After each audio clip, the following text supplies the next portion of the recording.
kujumuika na sisi kwenye mazungumzo ya leo ya Kenya. It's a Friday of the 18th of February 2022 and we are having Sheria Wiki edition as usual. We look at the happenings of the week and we also try to explore the political happenings. It's a season again. Ni ile mwaka uchaguzi, kwa hivyo keep looking at the political happenings of the week as well. So let's help each other reflect, but I request that when you join in as usual, please like when you like, we get to know that you're watching us, and after you like, please share. When you share, you give someone else an opportunity to watch the broadcast. This is the tackle that it begins now. Tuko na daktari EKURU AUKOT, amechelewa kidogo, ni kama alikuwa ameendea kao lakini hakuna kao. Bwana bwana pressed up. Yeah, unajua we are your children. Unajua pia issue yako lazima ukue serious. Lazima uanze ku advertise show a day in advance, otherwise tunataka kujipanga. Wakati tunaona show haijakuwa advertise, sasa tunafikiria labda tulia advertisement. Unajua wewe ni permanent resident. Haya basi. Lakini si nimefika. Ni kama kusema mama hakusema ukuje nyumbani. Lakini pia unajua kama nyumbani ni Beirut. Sometimes unatafuta wewe Geneva iko. It's more diplomatic. Yes. Juzi kumekuwa na mambo kidogo ya ng'ombe. Unasema hakuna ng'ombe mahali. Sasa kumetokea na vita. Sasa zingine unapata labda kama nyumbani ni makombora. Unatafuta mahali at least kidogo there's some level of peace and diplomacy. And that has been the week.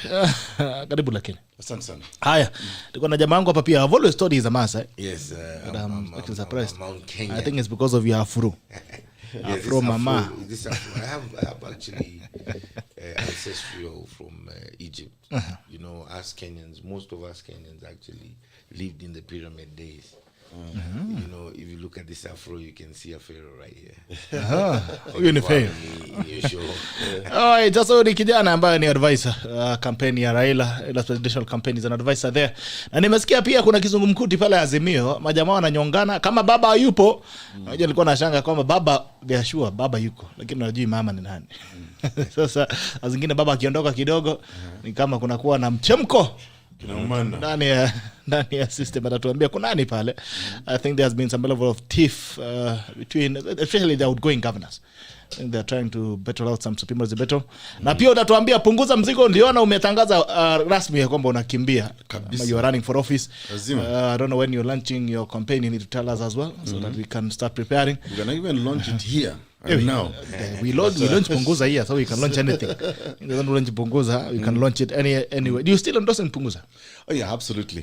Punguza Mzigo will be our campaign manifesto because we still believe that Punguza Mzigo was the best option for this country. It was going to revolutionize Kenya in many ways, and it's going to address a lot of the things that today the so-called political formations cannot speak about. For example, none of them, you don't hear any of them speak about the burden, the cost of governance that the Kenyans are going through in this country. And so for us, we look at amendments to the constitution that will actually reduce the cost of governance. For example, we talk about how we can end corruption, theft of public money. I mean, we don't talk more of corruption in Third Way Alliance Kenya. We talk of theft of public money because that's exactly what happens. Ni wizi, ufisadi ni wizi, and we call it as such. And what we have also done in our manifesto is we have actually calculated how much we save in terms of, when we fight corruption. It goes into trillions. I think 3-point-something trillion Kenya shillings. And this is money that, according to our plan, we will divert it to fix the poor health sector in this country, healthcare, education. And that's why we came up with the idea of the World Development Fund, because the World Development Fund is essentially, the intention is to equalize Kenyans. How do you bring equality in the fastest way in this country? And we realize that when money today is being channeled through the county government, which is still okay, but it doesn't trickle down to the wards. Because then the MCA, member of the county assembly, is expected to worship the governor. If he doesn't worship the governor, there are no funds. There are no funds, which means then the people in that ward are being punished. So for us, what we said is, we are going to keep the 1450 wards as they are. We will not reduce them. Some people think let's reduce them. No, because as population grows, we may probably even have to increase the wards more in order that we use them for service delivery, so that when you are at your very doorstep, you can secure health services, education, employment, and all those things. So that's why we say, for us, money has to be saved from these corrupt departments, corrupt ministries, corrupt parastatals, corrupt national government today of Jubilee and others, and this money must go to the counties. And that's why we also came up with a formula that we must have at least 50% of national revenue go to the counties. Right. But it will not just go to the counties the way it's going now. We are going to create a conditional grant to the ward level, so that MCS do not have to beg. Okay. We've also looked at a number of commissions today, which for me I think are useless. They are gobblers. They are just gobbling our money. For example, I don't see the relevance of EACC anymore, the Ethics and Anti-Corruption Commission, because it has become one of the most lucrative businesses in this country to investigate corruption. Once somebody has stolen 100 million, for example, yeah, and you're talking these days in billions Kenyan shillings. So a thief of 100 million, in a government department or in a county, is being investigated by a fellow who takes home 20,000 Kenyan shillings a month.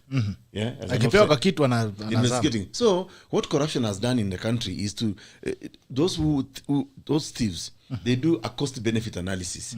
So they trade. They say, sasa wewe unakuja hapa na mshahara yako ni 20,000 na mimi niliiba 100 million. So nakuchapa kama 10 million. Tanakupeka kitu. Yeah. Jamaa na save what? 90 million. And then they go write a very shoddy report that cannot secure a conviction. So we think we need to change that so that some of these institutions do not make sense. And that's why, for example, we are proposing Punguza Mizigo. At the Auditor General's office, we are creating a department called Forensic Audit Department. Okay. Forensic Audit Department is when you do forensic auditing, you're actually gathering evidence for purposes of a criminal prosecution. Okay. And because we have seen the culture today in Kenya, when an auditor publishes a report, Parliament sits on it, even though the Constitution says within 3 months they must debate and approve that Constitution. But they don't do it. And then Parliament starts saying, they start summoning governors and ministers. When you do an audit report, we talk, my brother, it is a finding. You are making findings because the auditor takes 6 months. Normally what they do is, if they have any audit queries, they will send you what you call a letter of management.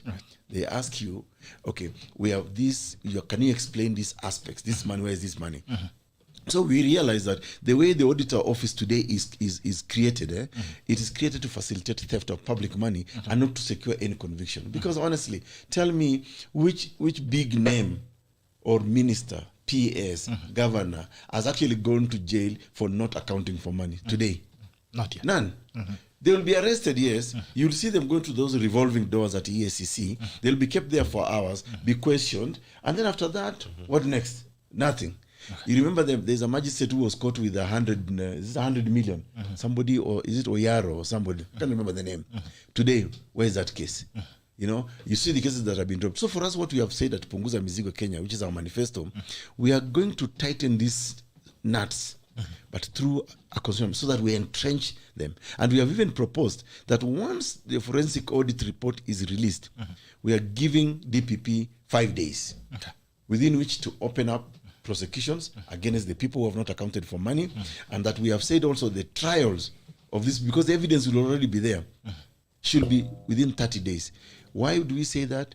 Because look at the devastating effects of corruption in this country. People who stole the KEMSA money, for example.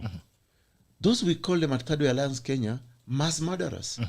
They're as good as murderers, because when you steal money meant for hospital, how many people have you denied blood transfusion, for example? Oxygen, especially during this pandemic.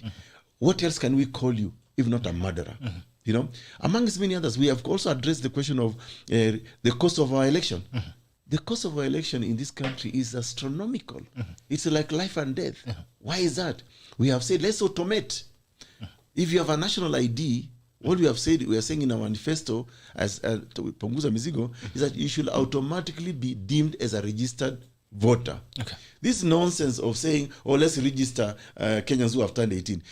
The issuance of ID at 18 should be mandatory, and automatically you are entered into the voter register. We don't need to talk about billions of money to register Kenyans. Okay. You know, after all, there are many other documents are given. So many others, and I can go on and on. And we have also said, Bitok, in our manifesto, people of questionable character, and this is now where I call upon the civil society. People of questionable character. Chapter 6 of Kenya, Chapter 6 of the Constitution of Kenya was not meant to be a decoration in our constitution. It was not.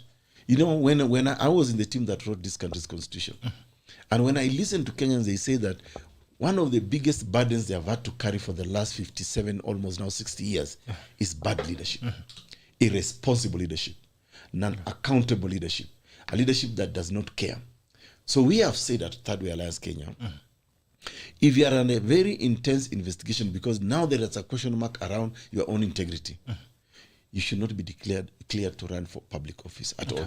Because today, even if you look at the current so-called formations of Azimio la Umoja, which for me I think is Azimio la Ukora, and I hope our brother here can enlighten us now that today is from Azimio, yeah, and the other one called I don't know Kenya Kwanza.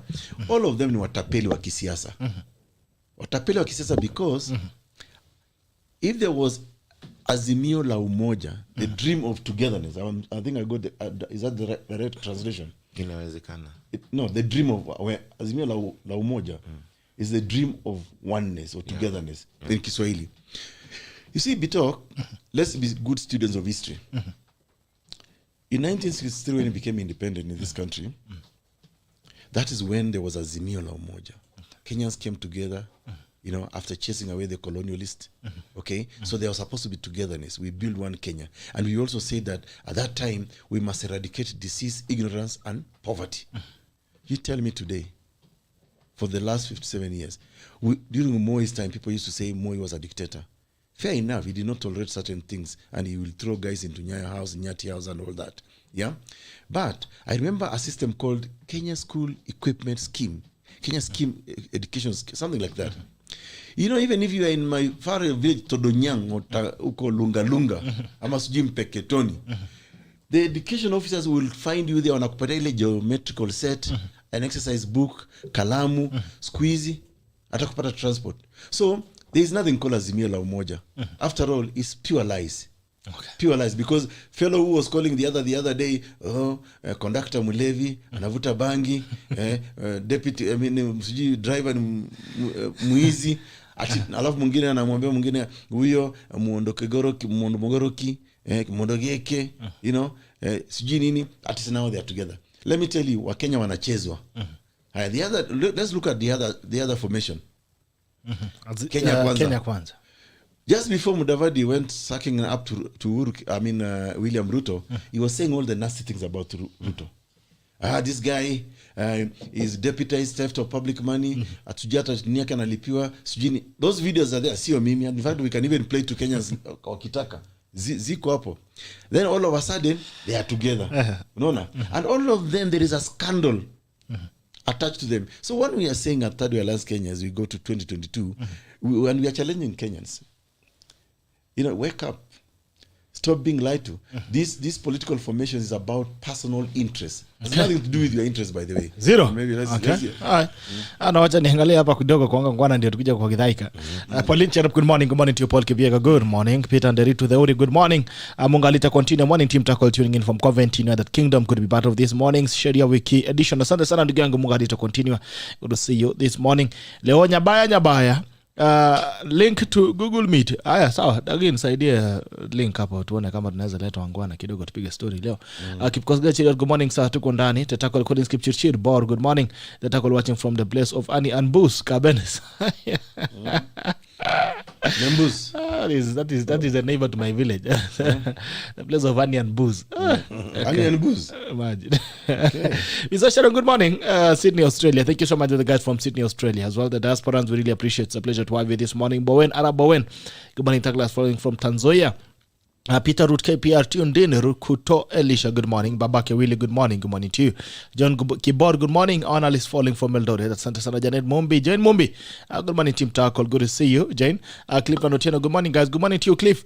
Felix Kikwet, good morning, Viongozi. I'm told the expressway cost has risen to 87 billion. Yes. It's going to cost you double of what it was budgeted for. The Lord is good. We shall sing. Hallelujah. Kile Kip Boy, Tansa, good morning, Gerard Bitok, Doc with the guy. Asante sana, good morning. Sige Kip Rob, AUKOT is making some solid sense. Lodenyo Jr., good morning, sir. Good morning to you, my brother. AUKOT making some solid sense. Boyen Araboyen, anasema, I had given him my vote at Kiriswa Primary School in the last general elections. Kiriswa, najua pale Nandils. Kiriswa, pale Nandils. Ombuye anasema, wewe don't talk about Raila and ODINGA. Talk about what you can do or you have done for Kenyans. People can forgive each other. Uhuru and Raila forgave each other. Okay. All right. It's a pleasure to have you this morning. I request that when you join, please like when you like, we get to know that you're watching us.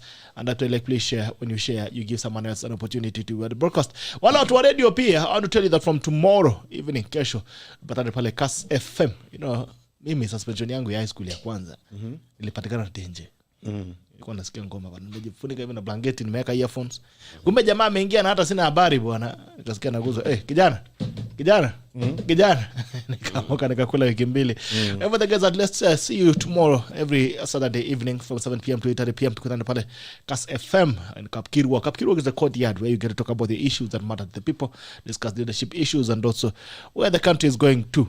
As well, we get to have other discussions. Wale watu wa radio pale patana pale Kas FM. Aya Githaiga, good morning. Yeah, good morning. How are you? Salama sana. Thanks for having me in your show. Karibu sana. I'm excited to naona be here. EKURU ameanza na wewe. Nimeona Azama azimio la ukora. Utapeli. Tuambie kama si huyu ni ndugu yetu. Tumetoka mbali na yeye. Tunajua hata kutoka 2017 during the 2017 election, you know, he was the opposition leader. And I don't know what happened to him because there he had a good chance. Well, in opposition. Yeah. Karibia microphone yako pia tafadhali. Competing. Karibia microphone yako. Yes. And of course, with the court case and everything and all that happened. So I'm happy to see him here now, coming up again with a big boost about Third Way Alliance, which I know maybe is having a bit of difficulty as well. No, they are not difficult. I think they need as many prayers now. You know, with the SG onahitaji kuazimiana. Naleteana kidogo hapa na hapa, ule mwingine ameruka oka. SG nasikia ako kano siku hizi, yeye yuko tena. So wako na SG mwingine. Au wako na mwingine. Ulipata mwingine. Chama iliyosonga mbele. Good. Sasa at least tumejua hiyo. Yes. But anyway, all in all, first I would like to say that Raila ODINGA and His Excellency Uhuru Kenyatta had a handshake. You yourself particularly could not forget that fact that Kenya was divided in the middle. Even when you were running for presidency, it was a difficult situation for this country. And if we continued with the boycotts and all that shenanigans that used to happen then because of lack of political participation, space, you know, if you're doing a rally, mnapigwa na GSU, sijui nini, the country was not going in the right direction. So therefore, His Excellency in his wisdom, Uhuru Kenyatta, saw that it is important for him to have a handshake with none other than Raila Amolo ODINGA, who we can now laugh about it and be happy about it today. Raila actually had a swearing in as the people's president in Uhuru Park. That was a serious issue. You know, that was something that could have brought this country down to its knees. In most African countries, if I may, you will find that in such situations, men run to the bush, my brother. In Sudan here, our newest African new baby, see how the country is running. Just because of political disagreements, people end up fighting and killing each other. So the handshake brought peace. Yeah. Forget about the jitters that you're seeing right now between the deputy president, but the country generally, because Raila ODINGA had 44% of the electoral vote. And Uhuru had the other and others as well. So clearly you admit that your candidate never won in 2017. No, listen, brother. Raila ODINGA has always garnered 44% according to the record. Is that true? It's in record. I don't know. What It's in records? record. No, Which records? no, Which no, records? give me a moment. You know, it's like now you become the interviewer, man. No, but the upper we tackle lies here. Yes. We tackle lies. It's not I don't you know, to proceed. tackle. He is the Yeah, tackler. Proceed. No. We tackle lies. So there is no lie there. Okay. Okay, Yeah, so proceed. don't make an issue where there is none. So anyway, so the country was in that situation, and it needed a solution. And the solution was to have a handshake and to bring peace to the country. And that's what gave birth to the BBI. In fact, Third Way Alliance, most of the tenants that you have in your proposal, you would find them in the BBI. Because you stole them. No, listen. Which I have no it's- problem Look, you can't say stealing. I mean, when a teacher is teaching the same subject in another school, are you going to say that teacher stole the idea from another school? I'll respond to you No, on no, that. no. It's not stealing. It's patriotism. Okay. It is nationalism. The same calling you have is the same calling Raila Odinga has. But then you should have It's the punguza same mzigo. calling. Why didn't you support No. Punguza Mizigo? The way it was done, it was not us. Did he go through the process? He tried to come up with it, but it didn't qualify. It's not, nobody brought it down.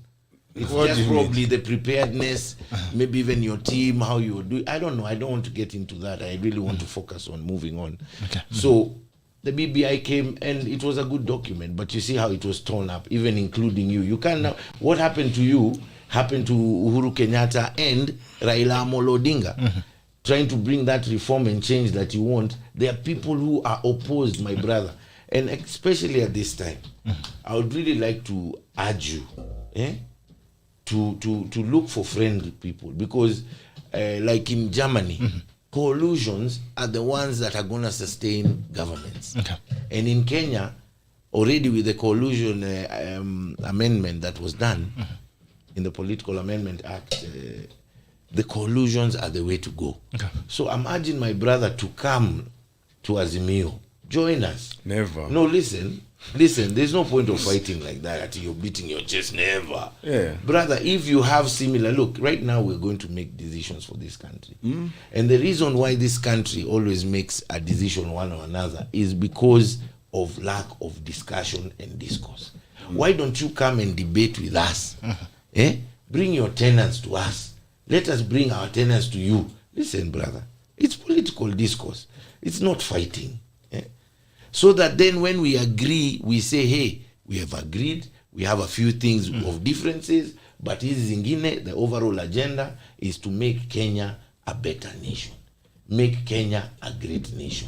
And I'm sure that is what is in your heart. And speaking to the young people in this country, young people of this country, this is your moment. Okay. There will be no other moment. It is because of your lack of active participation, not just in mobilization of numbers, but in discourse and discussion and dialogue. We as young people do not sit down and discuss. That is why you will find in Azimio, we are coming up with the Azimio La Vijana movement. Okay. That is going to bring an umbrella of different, diverse backgrounds from different walks of life who are young to Azimie. Because rightly, like he said, 1963, why can't we make this our 1963 for young people? Okay. Why can't we pick up this country from the dogs and lift it to the next level? The dogs have refused. No, They have said listen, it does not belong to them. The same thing the new Kenya had that you mentioned in 1963. This young tax, Mr. Tom Boya, J.M. Kariuki, Mwai Kibaki. Who they killed? Hold on, brother. Bro, to evidence kotini si hapa. Evidence is No. awash, That man. is, brother, listen, you ni mtu mzima wa politics. We are talking to young people here. Yeah, when lakini you pia- start lakini- saying extreme things like that, Lakini pia we are going to lose focus. tusidanganye pia young people. Nimesema ungenipatia wakati kwa sababu nasema JM was a great man despite what happened, because all of us will have to die, si ndio, one or another, but he was a great man. And at that moment, these great people, young as they are, came together and decided we have to build this nation. Sacrifices have to be made by young people. You sit on the fence, then once you've given your vote to a certain individual, you're left 5 years complaining, oh, this and that.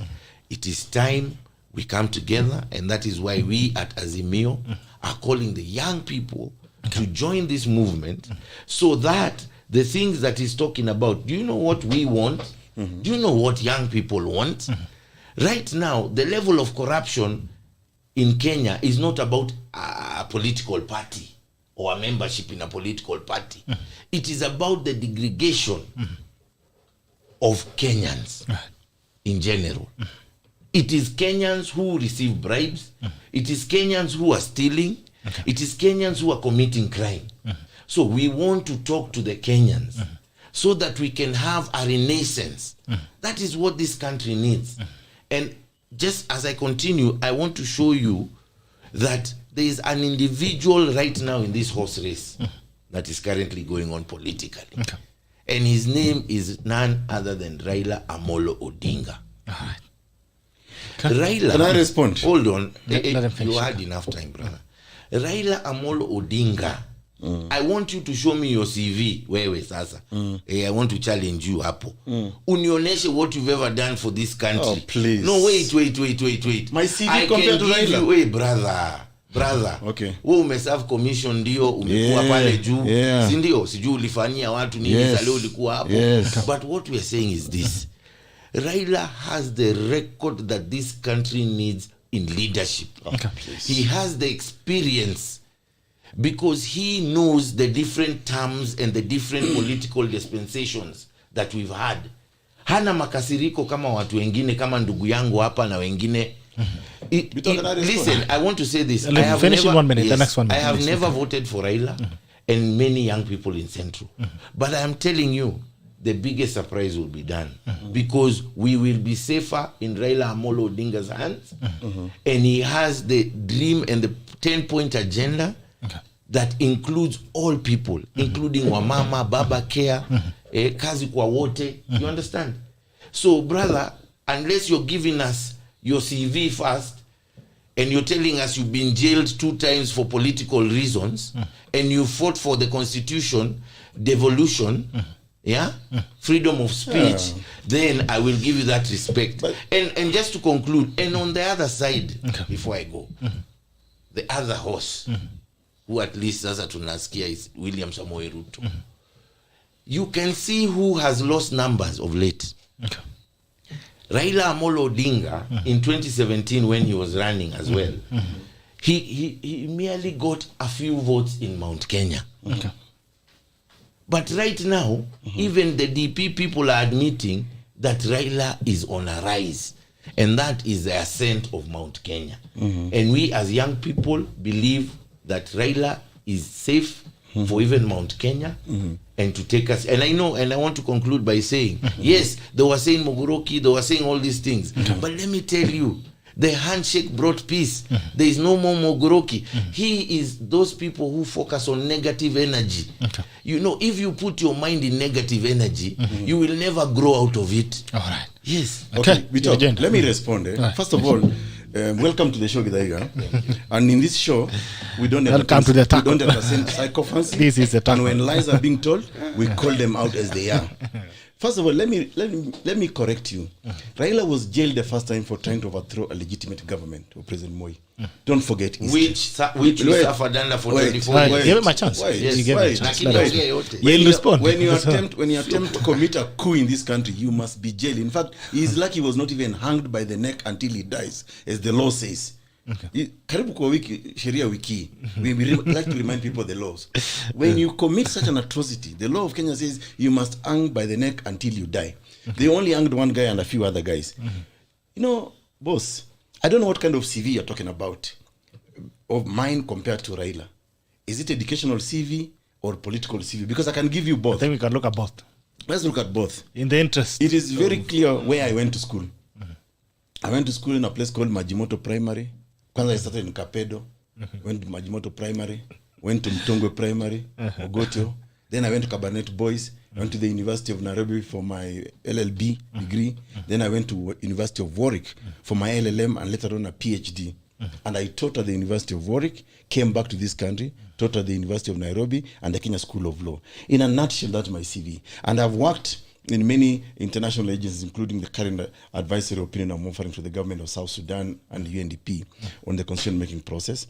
I was involved in the constitution-making process in Liberia, Lesotho, and in this country, I wrote the country's constitution, and I chaperoned it to success, and you know that. Now, I don't know what your presidential candidate CV is. Starting even from education, there are a lot of question marks around it. At least I can identify a number of my classmates in the judiciary, in the political circle, friends around here. I don't know. I've had people say that they cannot even trace any of Raila's, classmate, whatever he did. So politically speaking, my CV may not be as long as that of Raila. But what I have done in the short term that I came into politics speaks for itself. First of all, I founded a political party, and I've never jumped from one political party to the other. I've never politically prostituted like some of these people have done. You know, some people who start with KANU, they go to NDP, they go to LDP, they go to ODM, they go to Juwat and all that. Meaning, politically speaking, I stand for what I believe in. And what I believe in is Third Way Alliance Kenya and the principles therein. I believe in alternative, authentic leadership for this country. Not politics of convenience, not politics of trying to survive.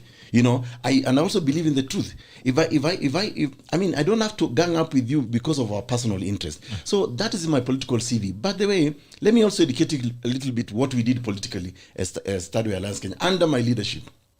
In 2017, when we ran for the election, I honestly believed that this country is tired of this kind of political narrative that has been there for the longest time, but does not show anything for, other than actually specializing in political violence, which is what your leader does. Every time he refuses to accept a defeat, he goes to the streets. He's not a Democrat. He's not a person who believes in the rule of law. So for me, that is a fact. But for me, when we went to 2017 presidential election, yes, I lost to both Raila and to Uhuru, and I accepted. I considered defeat. But there is one thing I never considered too. How the election results were being transmitted. And I stood firm. Raila Amolo Odinga, and I'll come to your 44% lie, that he controls 44%, which is not true. Raila Odinga, when we were now considering whether to challenge the petition of Uhuru Kenyatta, he was talking of 10 million strong. I told him, Raila, you don't have 10 million strong.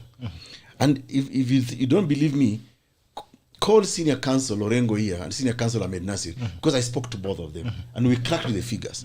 Let me give you an example, Kidaiyo. Kiambu County, at that time, had 1.2 million registered voters. Most of them, people say they vote to the last person. Maybe not true.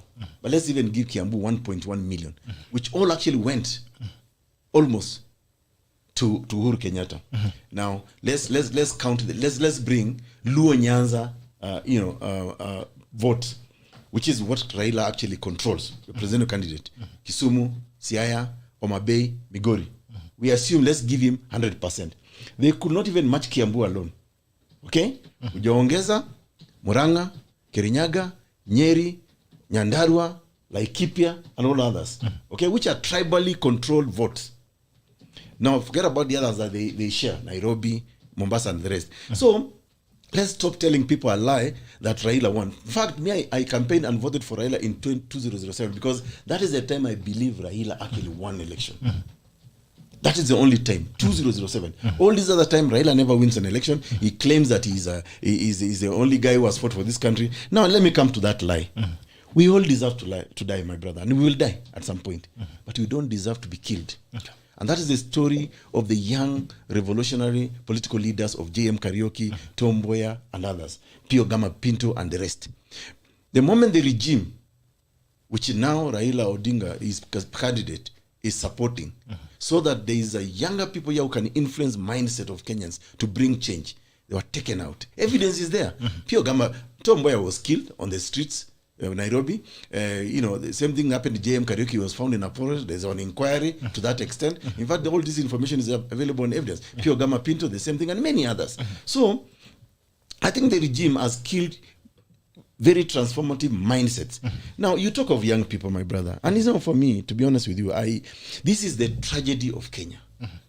If a guy like GITHAIGA today came to this show and said, I want to run for president and I want to rally young people to vote for me as a young person, because clearly GITHAIGA is a very brilliant person, he sounds and he knows his stuff.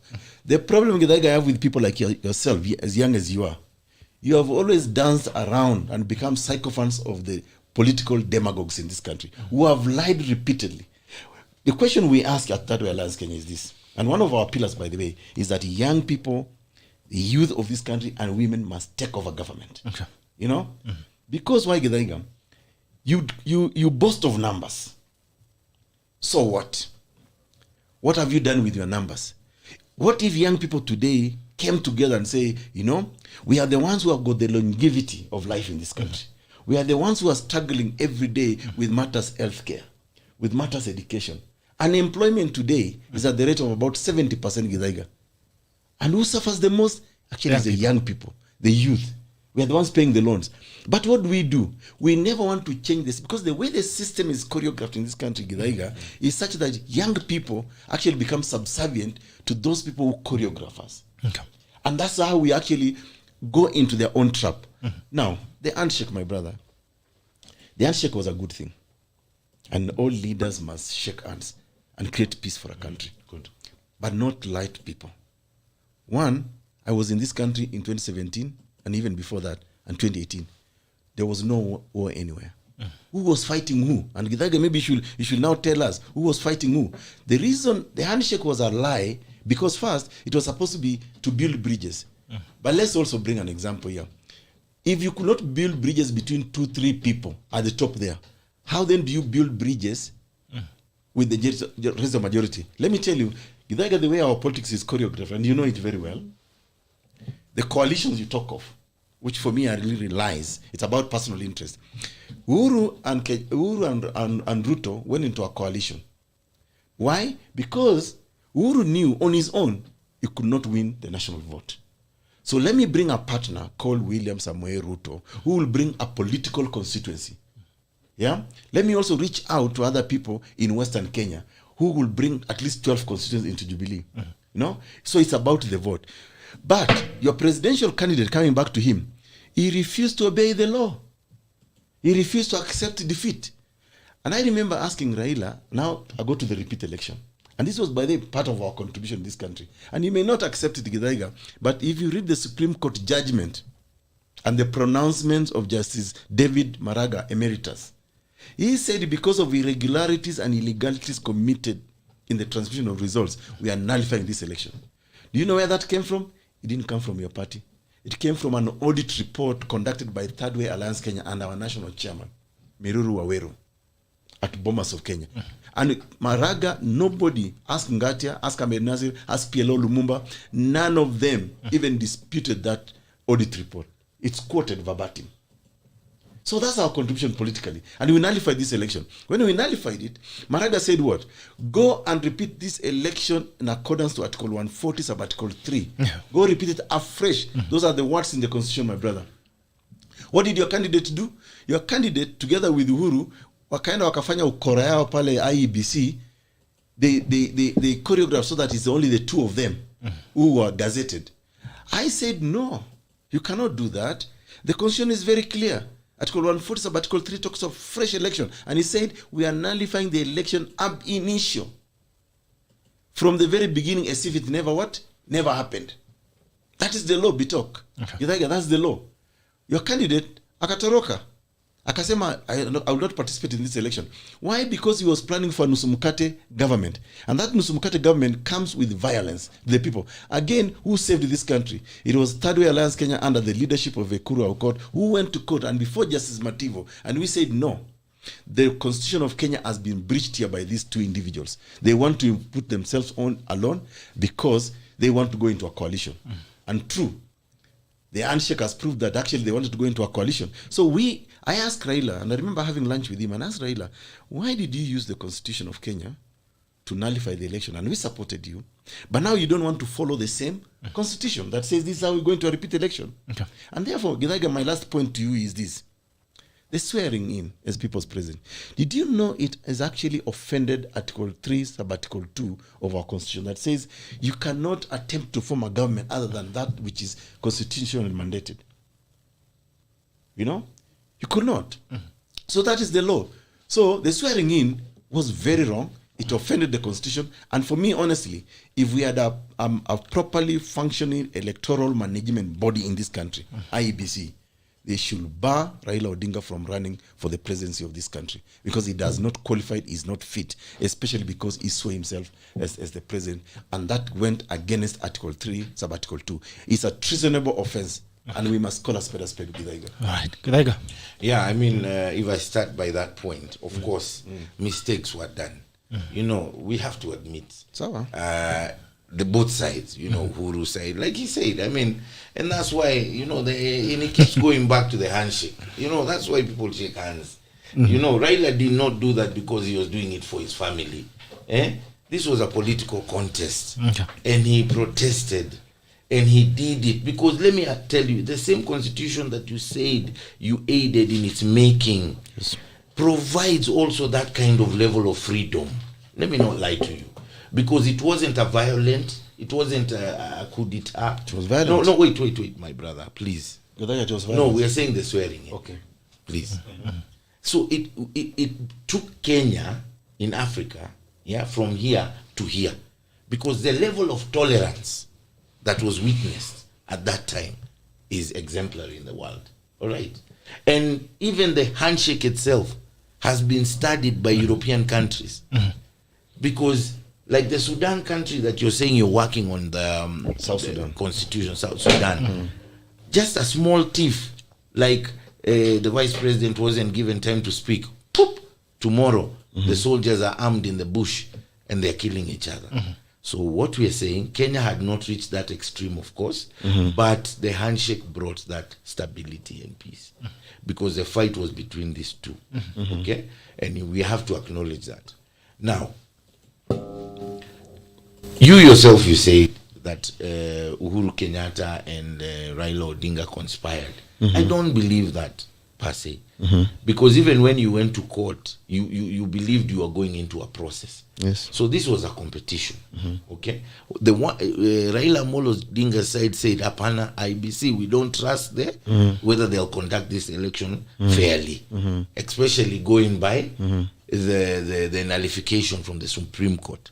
Where there was even allegations that IBC should have been changed, and a lot of blame was put on IBC. Because the person in charge of transmission, like you said, is the IBC. Nobody else apart from them. So the big blame was to go on that side. But fast forward, we are here now. We are saying that, and I like the way you brought the agenda of young people. However, even if you're young people, we have to also be patient in leadership. We have to look for solutions in leadership. Hastiness does not mean you are a leader. We have to build also coalitions. I want to tell you something. The reason why young people cannot choose or elect their own president is because the young people in central Kenya and the young people in Turkana, they have nothing in common. They have never dialogued. They have never sat together. That's why that vote, even in its blocks, means nothing. Because it's scattered all over. That is why we are saying at Azimio La Vijana, we want to build now that thing you're talking about for tomorrow. And that's why we believe even Raila Odinga and Uhuru Kenyatta, sincerely, I believe that. The reason why they are together and they are pushing this agenda is for the generation to come and the young people of today, so that they can have their space. And my brother, the space has been provided for. We know there is no government in the world that is clean or 100% pure. All governments are run by human beings. Can I ask you a question? Hold on. All governments are run by human beings. Uhuru Kenyatta and his term, he's done his level best. I know you mentioned about the expressway. Brother, double cost. Yes, because of many reasons, and I'm sure they'll explain why. What are the reasons, maybe? I'm not an engineer, I cannot get into that. But the level of infrastructure in this country, the level of development, access to services. Look at something like e-citizen, my friend. Just let's give a stake where there is work that has been done. E-citizen alone has brought the citizen, huyo unasema mwananchi, one move digitally, e-government. That is what Uhuru Kenyatta has done. The people connected to water, right? The people connected to electricity. And therefore, that is why he felt that the only person who he feels, and this is Uhuru Kenyatta telling us, the transition that we're going to go through now, and he admitted we should not have the same old tribes ruling this country. I dream of a day where my brother here will reach that heaven of being a president. And he's moving towards that. He's moving towards that. But he needs to build coalitions. He's fighting coalitions. You think when you come and meet youth, who are those? That's a coalition. That's a grouping. You have to come and discuss with us. And we make an agreement, core. And that is why young people have sat down and have made partnerships. Where did they sit down, young people? What do you mean? Where did they sit down? Who? Young people. Everywhere. But you said, like I've just said, this country, you're not getting me. You are contradicting yourself. No, because you're the one contradicting yourself. In the beginning of this statement, I gave an analogy of why the youth are not succeeding together. Because they're in silos. So in that silo is where we made a decision. And in other silos as well. And that is why we are saying we are bringing Azimio la Vijana, the dreams and aspirations of young people on the table, so that now young people can discuss. And I support you in a certain sense, where people are coming up with stories like bottom up, like it's a class. And yet they know clearly, like you said, young people already are facing hardships. You said it clearly. The ones who don't have jobs are young people. William Samoei Ruto has been in government for the last 10 years, 9 years. Why didn't he do that first time? The bottom up. Why didn't your president do it? No, hold on. We're not talking about my president. Now we're talking about an election. Brother, you're in past tense. No. The president is retiring. No, what's a president? The president is going home. And he said it. No. He said it. Brother, we are now looking at the election coming. Ruto is running, Uhuru is not. Wacha kuweka Uhuru hapo. No, sini regime yake. No, ngoja. Tunasema huyu alikuwa hapo. Hiyo bottom up. Why didn't he implement bottom up in those years that he's been in government? It is because right now we know the country economically is struggling. So it's just a good catchphrase. Oye, ukiambia hivi watu wanasafa ni masafara, ni mahasla. Ukiambia hiyo story yao uambie vizuri, unajua kuna wasee hapo akina Itumbe wanaichora. Hata wewe uko kwa hiyo. Ngoja mimi siko hapo. Hata wewe uko ni Itumbe wa mahali pengine. Niko la baba. Akona upande yake. Hata wewe uko na upande yako. Acha nikwambie, ngoja sikiza, si muongea wale wanasimama. So they have made this narrative so sweet for young people, but I warn you young people. And I like my brother here. Thank you for your CV. Igwe, I salute you. CV yangu but then public. It's a public document. Yes. You can read it even online. Thank you. I wish I can read your president candidate CV online. But my candidate CV is there. If I brought it with me, I would have read it. Listen. Propaganda. In summary. Propaganda. Wacha ni Google zote CV ya baba. Ni Google CV ya baba na EKURU. Google ya baba. Google. I don't want to misquote Baba, but I've seen Baba's CV. It is a big CV. Oh, okay. And listen, even now he's the African infrastructure. Educational ama ile ingine. He would not have gone to AU like you're saying he doesn't have a degree. Come on, brother. We're talking about institutions. RAILA ODINGA, listen, bro. He would not I'm pulling it now. In this country if he did not have this documentation. Like I'm saying, brother, you're suffering the same fate that RAILA has been suffering from. And you're failing to see your commonalities, where your points end together. You have been accused of many things. People throw all these shenanigans and stories and propaganda against you. Listen, the same way you're doing to RAILA. No. Come on. Anyway, I didn't want to lose my focus. But you're also doing it to Raila last time. No, Yes. and we forgave each other. And even in this show, Tukasema Raila baba uko sawa. Baba uko sawa. So yani msamaha ni convenience. Unajua msamaha, ukiomba msamaha unasamehewa bana. Sasa yeye hajaomba msamaha, sasa waendelee hivyo. Kuna makali. Ndio sasa mimi naomba msamaha, nimemkosea nini? Mimi sijamtukana. But then Raila ni rafiki yangu. We only differ politically. Exactly. He is my friend. So I can even call Raila now and he'll pick my call. Yes. And I will tell him, Jacom, me, I don't agree with you on this. In fact, I remember during the Punguza Mizigo, I called him. And I told him, Jacom, where are you fighting this bill actually? Because I've been to Bondo. And I've seen the suffering in Bondo. And I told him, point blank, and then after that, we had a drink with Jacom. So I was telling him, me, I'm like your son. Fidel Odinga was my very good friend. Yeah? See? Instead of fighting me, you're home in Azimio. No, never. You guys are home actually in Punguza Mizigo. I was telling him, why are we fighting? Why don't you let ideas just compete? You don't have to send me malls. You don't have to send me malls to try and disrupt Raila my is not party. Fighting, bro. Raila is not fighting. No, excuse bro. Unajua ubaya yako? Lakini wewe umeniibia time yangu. Ngoja kwanza nimalize. Chukua basi. Nilikuwa nataka kusema point moja hapa. Sema tusikie. Na hiyo mambo ya CV ni poa imekuja by the way. Ndio nataka nikiangalia baba naijua hiyo umesema hivyo. Yes. Umesema mambo ya alisaidia Kenya, dictator alimweka ndani, akaturana huku 24 years. Sasa tuangoje kajaribu kupindua serikali. Ngoja. Kwa hiyo dictatorship ya 24 years hiyo tunaambiwa wangu tunasomanga kwa history. But we respect, rest in peace, President Moi. Great man indeed, but great man. No way. Great man, great statesman. He was not just a president; he was an African president. You have to have black pride, eh? Yeah. You cannot hate your people, eh? That's your brother. So, but then what we are saying, that time hiyo 92 turudi 1992, kulikuwa na kitu ilikuwa inaitwa aje? Inaitwanga aje?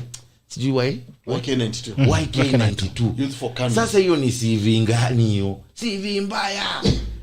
CV mbaya kabisa. Ubaya wake? No, ngoja. Si uliona Malaysia. I remember I was like a small boy. Ninakumbukaga wazee wakiongea hapo mtaani. Wakisema nini? Wanasema ati saa 3 ukipatikana nao youth wingers, they were worse than the police. They were akwasi Malaysia. Then you look at who were the leaders. Listen, who is the person who sold out university students? Who were helping the liberation. Brother, let's honestly ulisomea huko. Si ndio? Na sasa mnapiga baba ya Gidi na kwa Azimio ndani. Sikiza atupigi baba ya Gidi. Sikiza wewe bro. Hakuna mtu anapiga baba ya Gidi. Nimesema there were forces behind everything. Okay. If we start talking about Moi, the Western countries put embargoes on him. You remember? Yeah. What are they called? Sanctions. Moi was paralyzed, yani economically. Okay. So Moi was, we don't want to speak about his mzee akilala wacha alale kwa amani tafadhali. Na tunaheshimu Gideon, yuko oka na tunampenda sana hata Gideon. Najua nilishtuka wakati niliona baba Kasarani. Let me tell you, politics. Sema Moi alinifinya. Politics is about belief. The first stage of politics, and as an individual, starts with yourself. Okay. So when you see Gideon there, he has something running in him, a leadership. Same way Uhuru Kenyatta. Same way even your day is coming, my brother. Only that now 2022 we are safe in Baba. Wewe utakuja after him. Can I respond something? Okay, please respond. First of all, I'm trying to pull the CVs. Yes, but as you pull the CVs, but let me tell you, we now GITHAIGA is taking us back to history, which is very important. Which is where, for example, Moi, they call Moi a dictator. They justify why Raila tried to overthrow a legitimate government. He's also justifying why Raila tried to sue himself 2018 after a legitimate government was declared by the highest court in the land. Okay. So, but the hypocrisy in this country is right here, GITHAIGA, who says, ati, that time tulitukana lakini sasa tumesamiana. Convenience. Politics of expediency. Hii kitu namaliza hii nchi. Kwa mfano, yes, nimesema forgive your brother 77 times. But doesn't mean forgiveness is forgiveness. Let's not linger. Okay, sawa. Let's move on. Yes. You say young people must be patient in leadership. Why? Why must young people be patient in leadership? Yet, Githaiga, you are saying, it's the same young people today who are suffering under the hands of these old people that you are supporting. These same old people lied to Kenyans. From 2013, 3 million jobs, Jubilee laptop. They were even wearing identical shirts in kama twins. Ukiona Uhuru na Ruto walikuwa kama twins. Yeah? Alafu 2017, in 3 months, in 6 months, history 9 months, stadium in Kimarini, wakishikana mkono, walikuwa wanatembea kama girlfriend, boyfriend. Some teenagers who have just probably discovered, ecstasy or something like that. Now, that hypocrisy for me is what really continues to kill this country. And I'm shocked someone like Githaiga, as intelligent as he is, he's actually buying into this trap. Then you are saying, we need to prepare young people to give them space. Githaiga, wacha nikwambie, I remember the last youngest person in the cabinet of Jubilee was Irongo Nyakera. Irongo Nyakera, he was here. Wakamfurusha, si ndio? Hebu niambie leo hii, where are young people in Jubilee administration? Unajua ubayenu as what? What was he? Omboy Nyotu is a commissioner. And there is a lot that's of not people executive. who work, But anyway, be that as it may, Githaiga, me, I still want to challenge you. Instead of kushangilia, let me tell you, Kenya. When I was, I remember when I was from nursery, I was told, you are the leaders of tomorrow. Primary, you are the leaders of tomorrow. Secondary, university, you are the leaders of tomorrow. Nimeoa, you are the leaders of tomorrow. Nimepata watoto, you are the leaders of tomorrow. I'm now about to turn 50.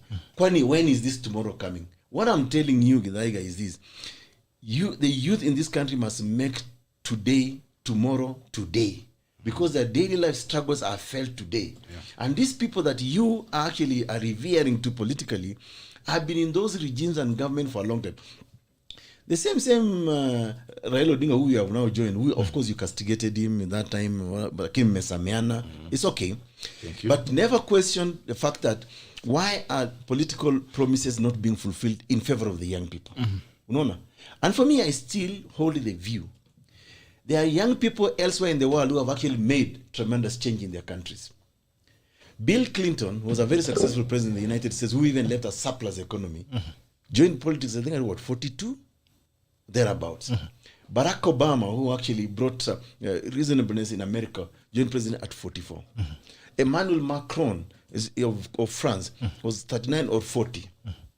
Justin Trudeau of Canada, Azinda of New Zealand, and all that.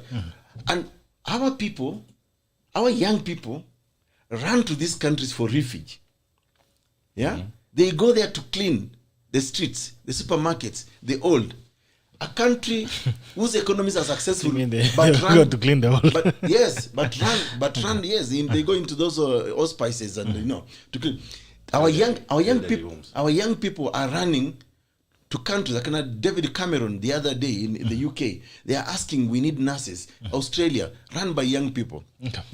So why is it that when it comes to Kenya, young people want us to make sure the continuity of the old? Yet, because of those old people, we have millions. Do you know now the Kenyan diaspora? I remember that time when I myself was a diasporian, we were at 3 million. Probably we are now over maybe 6 million if I'm not wrong. This is a young Kenyans who cannot find opportunities in their own country, which has got potential, great potential. You have to have but they run to countries that are governed by young people with successful economies. It's actually, you go to Canada, America, UK, it's plug and play. I want us to do the same thing here because you are capable. You are capable. You have got the wherewithal, you have the energy to run this country. Let me tell you also another thing, Githaiga. I am blessed. I've had the opportunity to travel around the world and also to a number of countries in Africa. Let me tell you, very few countries compared to Kenya. None. No, very few. There are many countries. There are many countries that are better than us, but comparatively, we are a great country. Potential that we have in this country is amazing. So much. And I've also had the chance to travel in this country during the constitution-making process and during the political campaign. And I've seen amazing stuff about this country, the opportunities we can create in this country. For example, did you know, I come from Turkana, proudly Turkana. Did you know that Lake Turkana is the largest desert lake in the world. Yes. But completely unexploited. It has a coastline of 500. I think about 500 kilometers. Yeah. Coastline. It's huge, Because actually. it's 270 kilometers long, 50 kilometers wide. There is no such lake. You know, we joke there that we say that, you know, samaki in Lake Turkana die out of old age because there's nobody to eat that fish. There's so much fish. But supposing we ensure that there's a proper fishing industry in Lake Turkana, and we attract our brothers and sisters who are good in fishing, say from Luo Nyanza. Today, if you go to Lokichar, you'll find my Modoniwas. A lot of them have set up camp there because there's an opportunity on oil, you know. So, but this politics of antagonism in this country and tribal mobilization, especially in an election year, that's why today there are people in Rift Valley from central Kenya who are panicking. That's a fact. There are people from, you know, say Nyanza or whatever, who are panicking, who live in central Kenya. You know, so because that's what I'm telling you, we need to move on. And one of our clients called, and yesterday I was having a conversation with Annie Ireri and Wanjiru Gikonyo at Citizen TV in the morning. And one of the problems we have identified in this country is the lack of the so-called middle class or working class and young people to actually think about themselves first. They are so disillusioned, they have accepted a state of desperation. And these political old guards are actually cashing in on that. They know as long as they keep you there, you are desperate. They're food and fodder. Okay? But we said if today the working class in this country just woke up and wake up the young people, we will have a change of leadership in this country, which is transformative. You know? And GITHAIGA, that's what we are missing. And for you, instead of you encouraging me to join Azimio La Umoja, which for me is a convenient coalition, I wish we can work together and build Third Way Alliance Kenya, strengthen Punguza Mizigo, because it's the only proposal that makes sense and make meaning in this country without any personal interest. Actually, I want to... Do you still want the CVs? Yes. Yes. But let me... Okay, so you go first. You know why it's important? In a country, any leadership in a country must be also about the possibility, the capability of individuals who want to lead the country. If today I'm interviewing you for a job, say I want to look at, are you capable of doing this job? You know? Yeah. Anyway, they are huge on both ends. Just try and pick... Let's start with the educational part because educational qualification is a factor in so Raila Odinga was born at the Anglican Missionary Society Hospital in Maseno, Kisumu district, Nyanza province on the 7th January 1945 to Mary Juma Odinga and Jaramogi Oginga Odinga. Anyway, his father served as the first president of Kenya and President Kenyatta. He's a member of the committee. He went to Kisumu Union Primary and Maranda High School, where he studied until 1962 when he was transferred by his father to Germany. He spent the next 2 years at the Herder Institution, which would train foreign students on the German language, and was part of the philological faculty at the University of Leipzig, it's Germany. He received scholarship that in 1965 sent him to the technical school, Mardenberg, now a part of Otto von University, Mardenberg, in the GDR. In 1970, he graduated with diploma in mechanical engineering and welding. While studying in East Berlin during the Cold War, as a Kenyan, he was able to visit West Berlin to the checkpoint Charlie. When visiting West Berlin, he used to smuggle goods not available in East Berlin and bring them to his friends in East Berlin. He's a businessman, a good businessman. Returned to Kenya in 1971, Raila established the Standard Processing Equipment Construction and Erection Limited, later renamed East African Spectre, a company manufacturing liquid petroleum gas cylinders. In 1974, he was appointed Group Standard Manager of Kenya Bureau of Standards. In 1978, he was promoted to its Deputy Director, a post he held until 1982 detention. And also, he worked in government before that. Yes. He brought a lot of reform, even when he was at Kenya Bureau of Standards. He's the one who brought those standards within. Okay. Yeah, so his track record. All right, I'm trying to find for... So you've had, bro, EKURU, my friend. Yeah. But Ngoja, before you say it's my time to look. Okay. So I've had you. but you've heard as well. I mean, please, from today, give Raila Odinga the respect he deserves.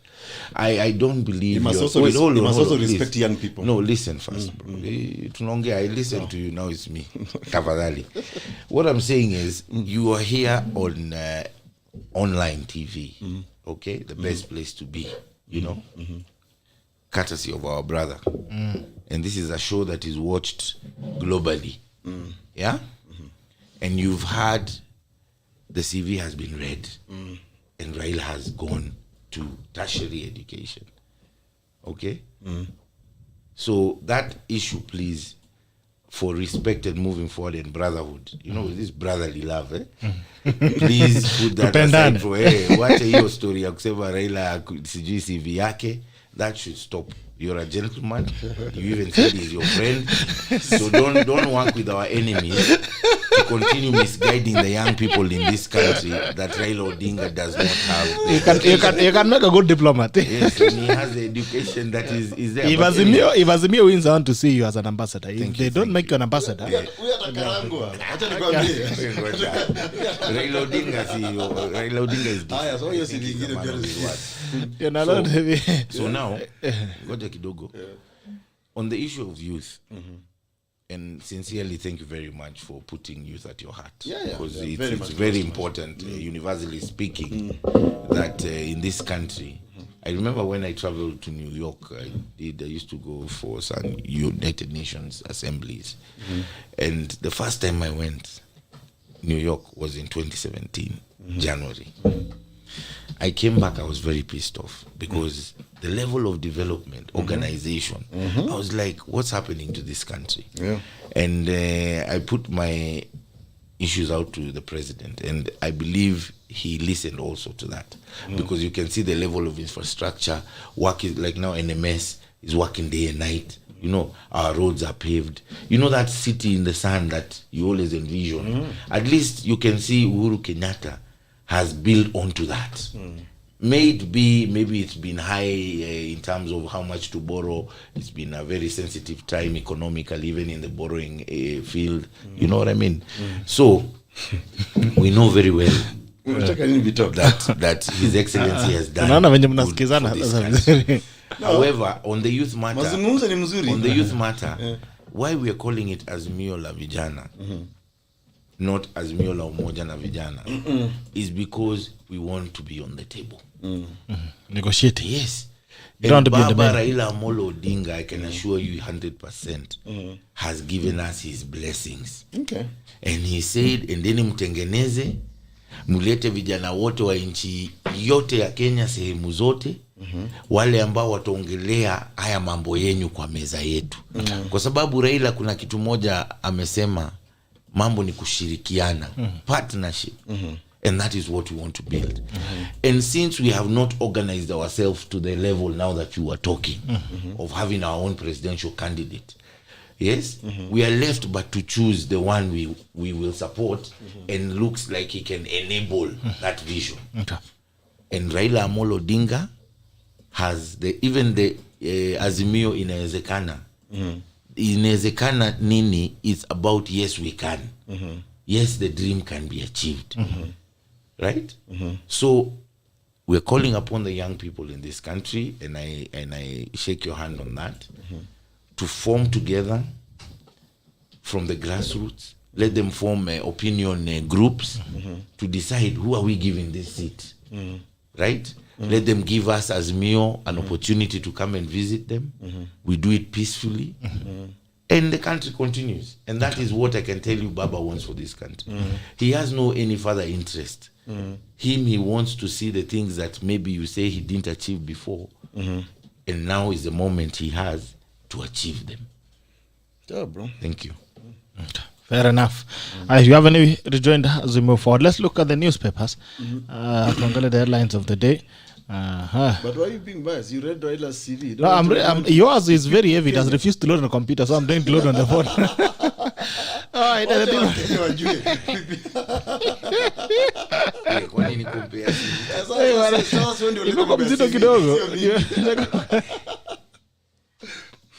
The People Daily mystery man with Kenya shillings 238 million labda JKIA. Kalonzo insert sealing deal with Azimio la Umoja. Kalonzo Musyoka last week said I cannot be bought. Now he's saying he's selling the last talks with Azimio la Umoja. And also remember he's facing attacks from his backyard in Ukambani, where it seems like Kivutha Kibwana or the younger thugs within Eastern region are ganging up to form a political movement. We saw Charity Ngilu, Alfred Mutua and Kivutha Kibwana the other day touring the Eastern region, and they seem to be making an independent move in the political foray without Kalonzo Musyoka. And Kalonzo Musyoka seems to be following them to Azimio. I don't know what will happen next. Kenya conducts its first ED operations. Standing ovation. Bravo.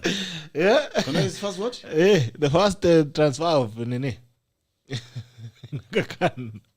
All right, so anyway, so yesterday, Kenya performed the first surgery on the male productive organs. The bazooka can now be transferred. If you find it alive and kicking, you can transfer and you can use it as well. Like the way they do it. So, if you're having challenges, down there. Some guys who have issues down there. Yeah, if you're having a bottom up challenge, if you're having a bottom up problem, Yes, they can overhaul you. But the condition is if it's still kicking, alive and kicking. So if you know a neighbor who has a better bazooka than you, who is probably kaputting, how do you find out? Do you put a... And that's where the problem is now. There is a problem now, but in visit ukisikia daktari anasema kuna mungwana hapa karibu anaenda, lakini ni kama alikuwa na baraka kidogo ya bottom up. Labda tunaweza kusaidia. So Kenya yesterday performed the first medical transfer of the male reproductive organs, setting a new foray and some level of speculations into the medical field and what can happen, what cannot happen. You can remember in 2016, there was a mistake in Kenyatta where a man had the wrong operation. I think he was supposed to have another one, then they almost removed the brain. Yetumalizana na kichwa. Akasema hapana, ilikuwa tumbo. So I think it's a progress in our medical discovery. So kongole wale madaktari wa Aga Khan ambao wamefanya kazi. That's very important. I usually say this as a man in this life. Upoteze mali, upoteze pesa, upoteze kila kitu. Lakini bazooka wakuachie. Nikiongezea kidogo hapo, unaona ya kwamba kuna wanaume wamekuwa kikatwa hiyo kitu. Unasikia wanapigana na kwanza kwenu Nyeri, unasikia wanapigana na bibi yake, hiyo kitu inakatwa. Alafu tena hata accidents inafanyika, unaelewa, hiyo kitu inakatika bahati mbaya. So sasa si unaona tumepata, lakini nasikia kukatwa kwa hiyo kitu ni sababu watu wanakataa kufanya kazi ambayo huyu jamaa unajua Mungu anawachinga Nyeri, atatuambia pale Nyeri sijui ni nini inafanyikanga. Majamaa ilisha transformers ziko safe. Okay. Just let's go kuna vandalism. Unajua vandalism shida ilikuwa hapo. Shida ilikuwa hizi reforms za coffee na tea. Hizi vitu they escalate, ripple effects. When the mzee is not being paid enough for his tea, unagongwa kabisa. Sometimes you get paid, unastukia bonus system ya bonus, wanakuja KTD wanawaambia hakuna bonus. Sijui tulitumia mafuta ya ngapi, sijui nini, unakosa kulipwa. So this thing comes back home. Men used to have money. They had that power. But now they don't, because they relied on what they sell from their farms. And then the women became more empowered. And you have to admit, women in Kenya have struggled, yes, but they've become empowered. And then they also have the motto of doing things together. So easy chama. So the woman has a way to sustain herself. But the man, is a breadwinner and the money is getting paid. But now, go to Nyeri now. Everyone is happy. Watu wamefurahi. Unajua kama una kitu mfuko hata transformer haiwezi fanya kazi. Ongea ukweli bwana. Lakini bwana unajua niliona story unasikia Dave, utaanza wapi unajua nakwambia kitu. Lakini nilisikia majamani ndio wanakuanga na nguvu zaidi. Niliona wimbo mwingine wa Kijaluo inaitwa Ginyundo. Ginyundo. So the other guy alikuwa amefanya a different rendition, better rendition. Vile jamaa ambaye ana kazi anafanya wagigi nyundo na ule jamaa kuna pesa. So different people. So I think the broker you are, you better to transform. All right. Ruto and Raila battle for swing regions in polls as election date nears, and with new realignments, the electoral map is slowly becoming clearer with the leading candidates consolidating gains as well. All right. So that is it on the People Daily, and we saw yesterday it was also, I'm seeing here the Nation has done a very interesting cartoon of President Uhuru Kenyatta sharpening his tongue. Sagana 1 and kwa mekelea ulimi is being sharpened. So we're waiting for Sagana 3. I don't know what he's going to tell us, but anyway, that's left to time, because I understand he's getting to the region now to study campaigning against his deputy. All right, NHIF, that is Business Daily. NHIF to stop cover for cancer in private clinics. All right. KCB gets nod to auction City Hall in Kenyan shillings 4.3 billion. City Hall. Wow. Yeah. What? KCB is gonna nod to auction City Hall. The state of the economy. Queries as Kenya pays 50 doctors in seizures. Okay. Kenya ad collectors push aside experts. JKI seizures of Kenya shillings 448 million in handbags raises alarm. All right. On the Taifa Leo inasema wengi bado hawajaamua ni Raila au Ruto. Utafiti waonyesha 20% hawajaamua wa kumpokeza urais. Kibarua cha UEFA bado kipo. Klopp. Azimio wandani wa kaidi Raila. Ukaidi huku muungano mpya wa kisiasa wa Azimio la Umoja ukiendelea kupata umaarufu katika ngome za kinara wa ODM. Raila Odinga, mtafaruku wa kisiasa umeibuka huku wandani wa bwana Odinga wakiraruana kwenye mikutano. Kurasa wa pili. Ruto aomba DRC msamaha. Naibu rais alikuwa amedai kwamba taifa hilo lenye idadi kubwa ya watu alina hata ng'ombe moja. Kurasa wa pili. Agizo Buzeki alipe vijana. Kuna mambo hapa kidogo. Mahakama Mombasa yaagiza kampuni ya Buzeki kulipa vibarua wa zamani shilingi milioni 2.8 bila kuwavuta bila haki. Ndugu yangu, this is my brother Buzekin, kama kidogo amekarangwa baada ya jipata katika kashfa. Seneti ya mtaka ajibu madai NMS ilipeana hadhi ya umma kwa watu binafsi kinyume cha sheria. Baadhi mambo yake ndio hiyo. Daily Nation, Ruto puts Uhuru in tight fix with Asla budget. Okay, that seems like the war is going to the parliament. Proposed by Kikuyu MP Mani Shungwa is proposing a budget. I cannot see it very clearly. The budget process in the National Assembly is the next theater for power struggle between President Kenyatta and his deputy William Ruto, with the latter's allies plotting changes to implement populist measure that anchor the Asla campaign. All right. Employers reject the NHIF proposal to raise contributions. I think they are doubling the contribution, the NHIF.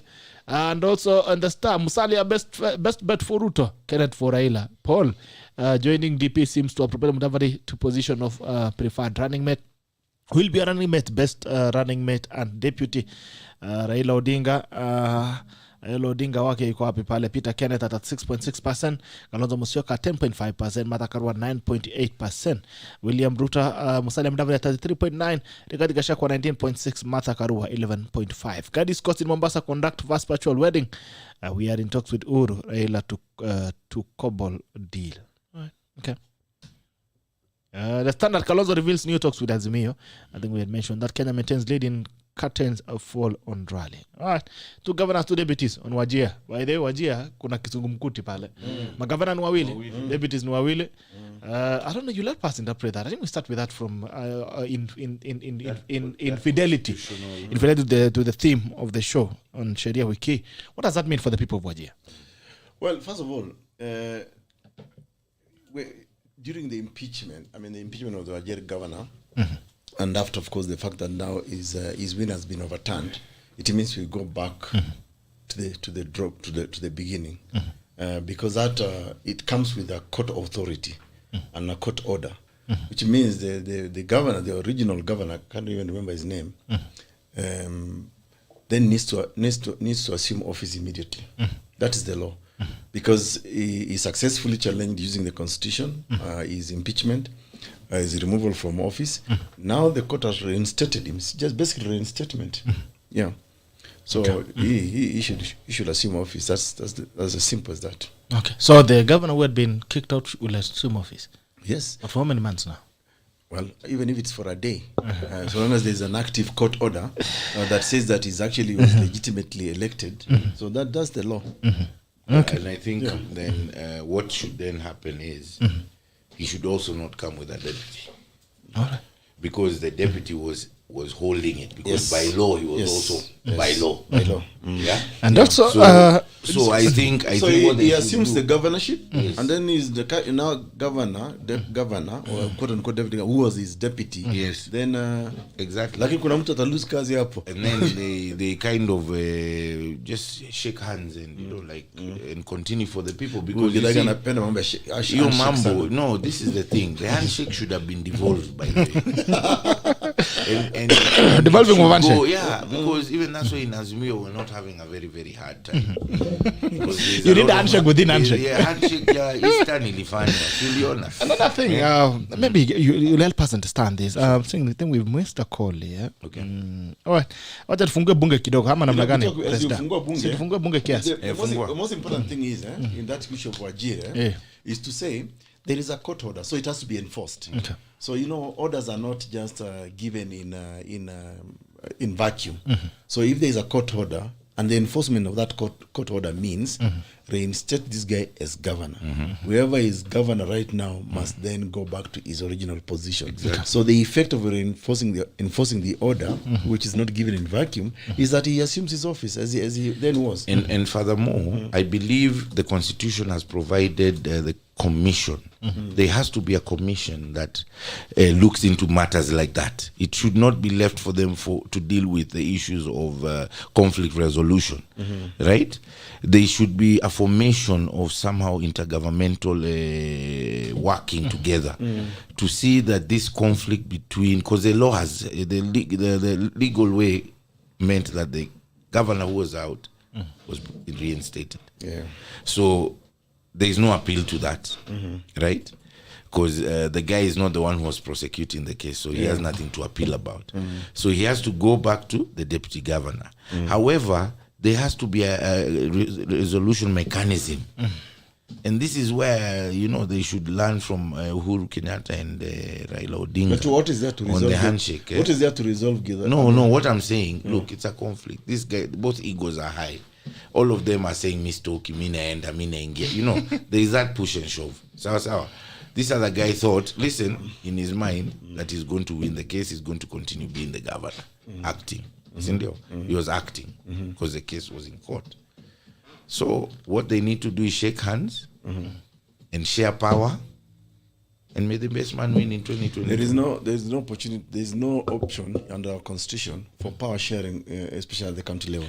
I think for me, if I was out of good faith and for respect of the people of Wajir, a court of law has spoken, and there is an order to that effect.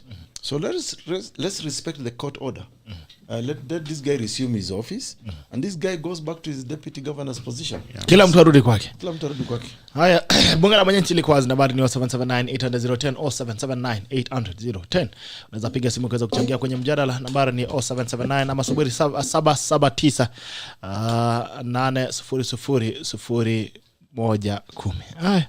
Sijui kama mungwana anapiga kwa sababu ya show ama vipi. Jambo. Salamu kubwa. Mambo vipi? Ya mwana. Safi. Ni show unapiga ama una mambo mengine? Nagalia. Wewe unamwambia mambo mengine. Unampatia. Bunge la mwenye nchini kwa nambari ni 0779 800-010 0779-800-010. Did I hear him say that to Kalenjin word like gonya? Anauliza tunasemaje sasa nimeshindwa sasa nini nasema Maria. Because I can answer a question that has been posed to me on the question of law, even as you pick the calls. There is Aska Mebur who is asking me to speak to the legal constitutional view on the president selecting his successor. Democracy is on trial, in my opinion. I totally agree with him. Democracy is on trial. Democracy is not about selection, but it's about people making choices. Yes, it's very clear that the president has no mandate, not in law, in any non-law, not even in the constitution, that he can select his successor.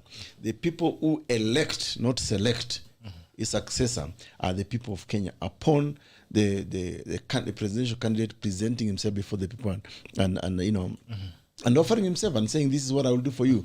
So the election of a presidential candidate happens at the ballot box, and that will be on the 9th of August 2022. The president has no role. He only has one vote. He cannot select for us the president. Because after all, when you talk of selection, when there is a pool of possible presidential candidates, then he chooses who to select. In fact, there's even no such language called select in our constitution. Haya, jambo, bunga la mwananchi, jambo. Jambo, good morning, Gerard. Good morning, Chisa, how are you? Fine, thank you. Salamia EKURU na huyu jamaa anaitwa Edwin ama hapo nani? GITHAIGA. GITHAIGA. Yes, habari yako ndugu yangu. Nimemsikiza yeye. Anashangaa sana kwa sababu kama for example EKURU AUKOT alikuwa analeta ile kuuza mzigo. Kama Raila kweli alikuwa mtu mzuri anataka kusaidia Kenya, kwa nini hakusaidia EKURU AUKOT kupush that kuuza mzigo? Okay. Yes, kama kweli anapenda hii Kenya. Another thing right now Raila ODINGA ako kwa serikali. Ako? And your deputy president. In fact, he's more than deputy president. Mwana mambo kweli, Yeah, he's the one running everything behind the scenes.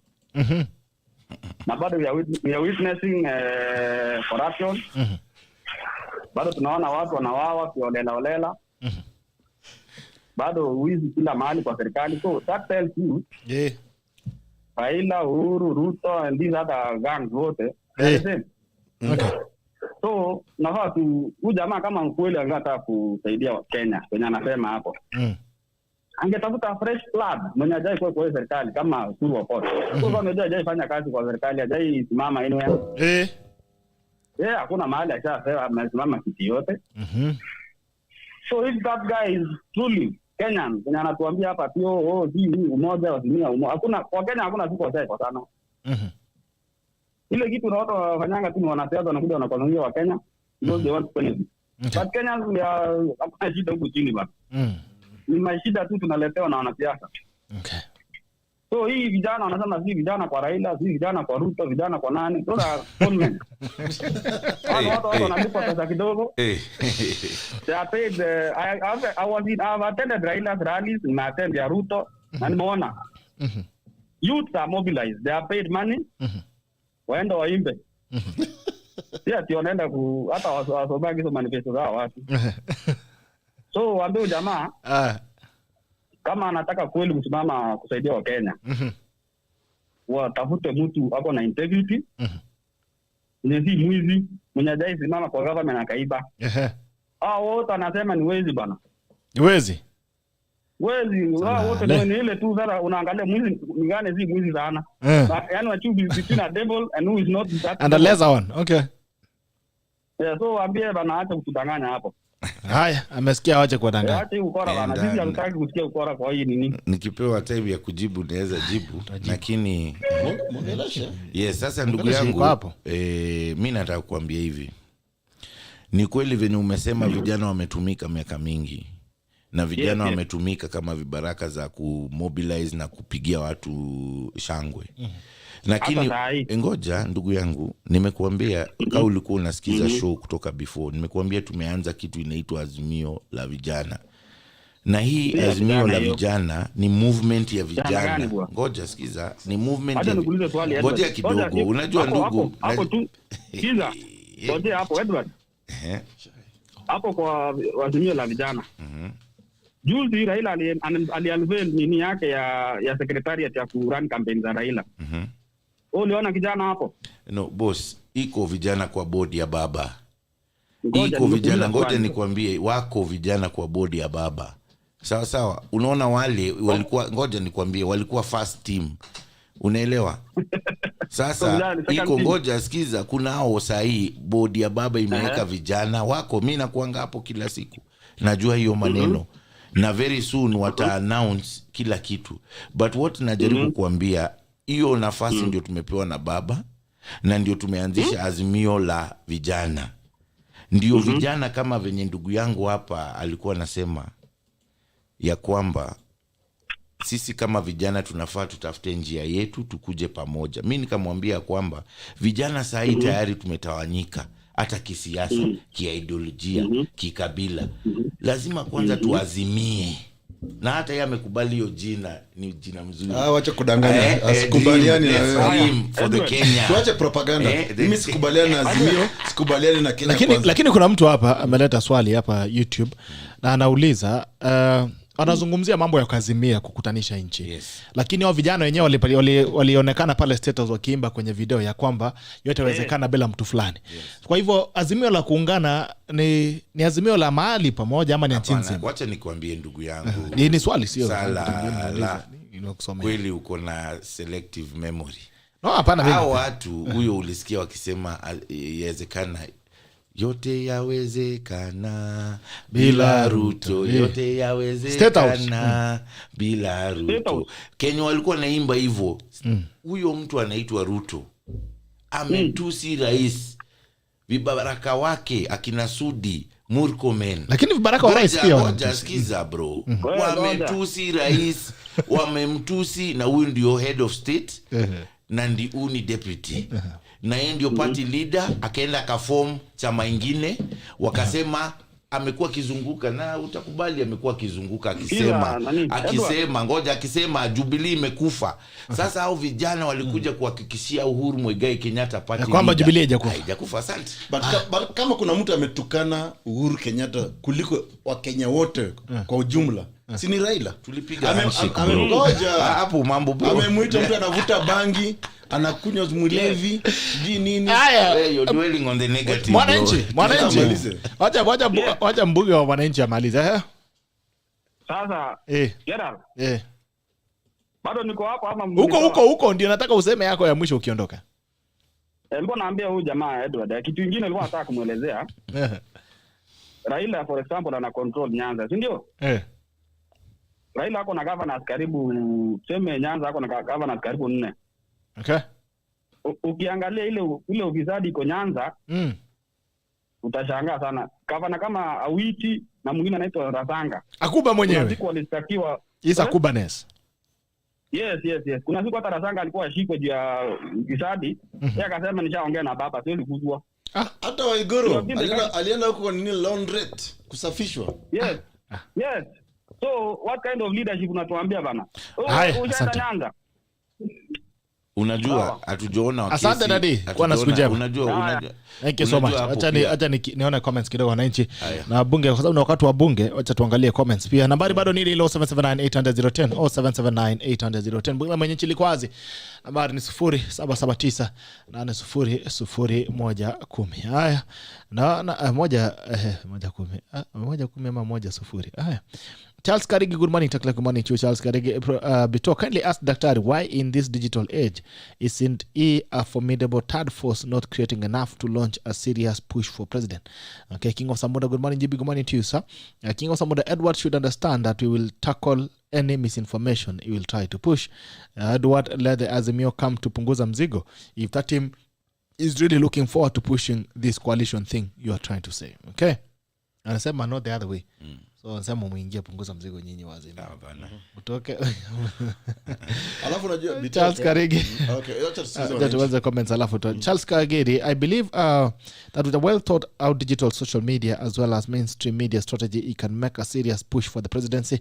King of Samona, those are the facts on the ground. We need a sober discussion and talk truth. Sabina the other day admitted to an election offense that Jubilee did in 2013. Let's start from there. King of Samona, Edward, stop this psychophancy. You knew very well what Rao had done even before 2013 and 2017. Why didn't you support him and push what you are saying right now? All right. Just Kagiri Daktari, school that Azimio fella. All right. John Jage, good morning. Good morning to you, Joe. Good to see you. So John Jage, kuna siku alituma sanitizer last year. Sasa tunataka kumkumbusha tena ya kwamba ni wakati wa sanitizer nyingine. Nadhani John Jage, fanya ile kitu ulifanyanga 1962. Vida Kirema, young people in Kenya have something in common. They are suffering. What do you mean? What do you mean that they don't have anything in common?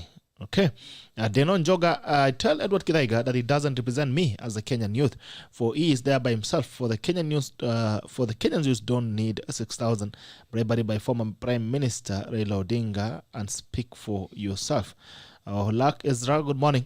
Frida Kirema, Azimio la Vijana was instead out singing nonsense instead of asking questions. David Ngetich,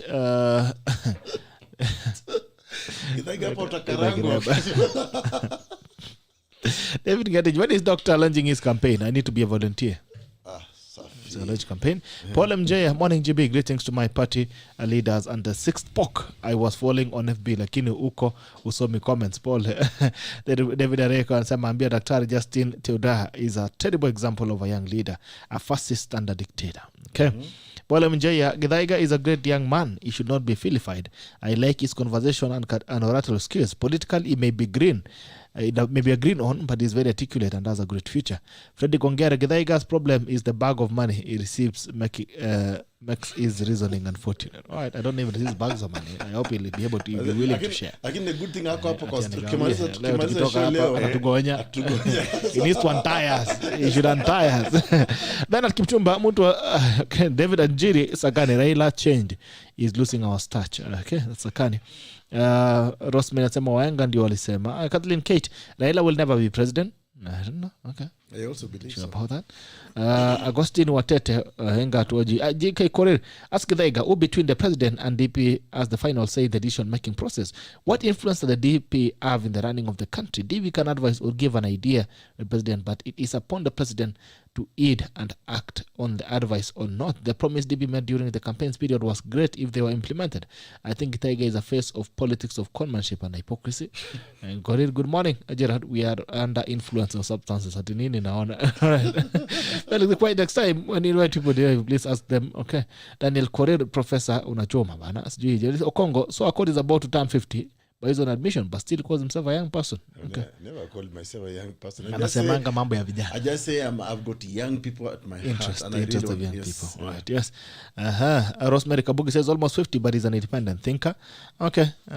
Rosemary Kabugi says CV ya baba anasema mechanic and welder. Okay. Sige is criticizing Rao means disrespect. Is criticizing Raila means disrespect. And I think that's the problem with many of these Azimio people. Whenever you criticize a person, because he's a political competitor.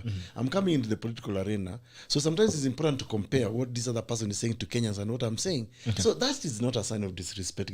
It's a competition of ideas. I mean, yes, you're within your right to say. Oh, Rugiri Wanja and Sama GB, is this live? Yes, it is live. Your date seems off. I don't know. Check the caption of the date, please. Journalist Okongo Rosemary is fact based on ages of factor. Don't mix the two. Ben Taita Bitok, don't eat what you are laughing at. It is Okongo, yes. You know, very sincere one. I've seen so many graduates who cannot even butter mandasi on the table for their own family. Julius Kenya, we call this idiot youth advisor. No, don't call people idiots. Well, this is a tackle, but we don't allow disrespect. Tutakunyonga, tutakufinya. Rugiri Wanjaya, I don't do the same people saying Uhuru is too young to retire. On the score, EKURU is still a teenager. And me, I've not been born. I totally agree with them. All right, ask Amebur. I think there's a question that you answered on a legal view on the president selecting successor. Rugiri Wanjaya said he is from Chinga. Those are my ex-in-laws. So they even ex-in-laws. Rugiri Wanjaya. Hey, take away. Please be sensitive. You cannot make fun of a medical condition. Just ED. You reinforce the stigma. People. Sorry, I didn't mean to make fun of that. I didn't mean to make fun of the state of health, but I meant to speak on the issue of doing that indirectly without doing it. Without talking about the organs directly. So I was just using humor to speak into the issue that we are having, what you're talking about. Okay. In your comment section, please. You have some time. Those are some wajinga ni vijana. They are promised heaven and they feel ecstatic. The reality is that they are given peripheral jobs that they are very ready to be the sycophants. Bure kabisa. Waranja GB, I'm calling. I ended through, but say called in session. There is a diaspora who has raised a concern that we must also consider maybe is it an Airtel telephone which is easier for them? Looks like Safaricom is a... No, it's not Safaricom actually. It's Telcom, but it's fine. You can also call him by their own WhatsApp. Those guys who are in diaspora, they can call in on WhatsApp. So if you're in the diaspora, you can always call in on WhatsApp because the line also is on WhatsApp so that you can have this conversation together. And we can try and do a link for the diaspora so it can be, but they can call on WhatsApp. I think I've had the people, I mean, everybody has a right, and this is the beauty of this country. I've never seen such a nation like this in Africa, where freedom of press is really, something treasured and something really put at the top. Everybody who spoke there, some criticizing, some saying yes, some saying no. It's upon their right to say this that. Is a tackle, yes. And I agree. I mean, even when you're a politician or a leader, you have to accept criticism. When you're told you're wrong, you weigh yourself, you see what it is. But our resolve still remains the same. I want to show them something. What Baba did with young people who are part of our group is he's been having discussions, town hall meetings with these young people. Every time you see Baba going to a certain region, before he goes for the rally, he sits down with these interest groups of young people and they give him their issues and recommendations and what he can do. And Baba from onset, even when he was launching the Azimio in Kasarani, he said he's looking for partners. And that on its own is what that attracted us as well. Because that space that young people are talking and yearning for is not found very easily. That space has to be thought of, meditated upon, structured and planned. You cannot just wake up today and say, we want a youth president. So Raila Odinga has accommodated young people within the Azimio.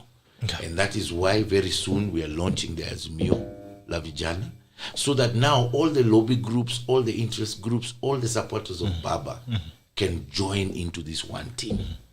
So that then we can sell our agenda as at the same time while in Baba. Baba has already promised us 4 cabinet positions for young people. Yes. And various other parastatal offices, PSs and all that.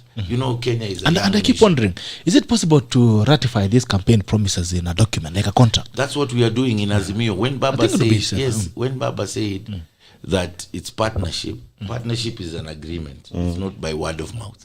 So each and every place he goes, he receives a memorandum of that particular region and the interest group. So that memorandum is what we will use to hold him accountable. But we believe Baba will not need that. And the example that Uhuru Kenyatta and Baba has set is by bringing the coalition. Because in Kenya, because of lack of clarity, like knowing who has what, who's going to run what.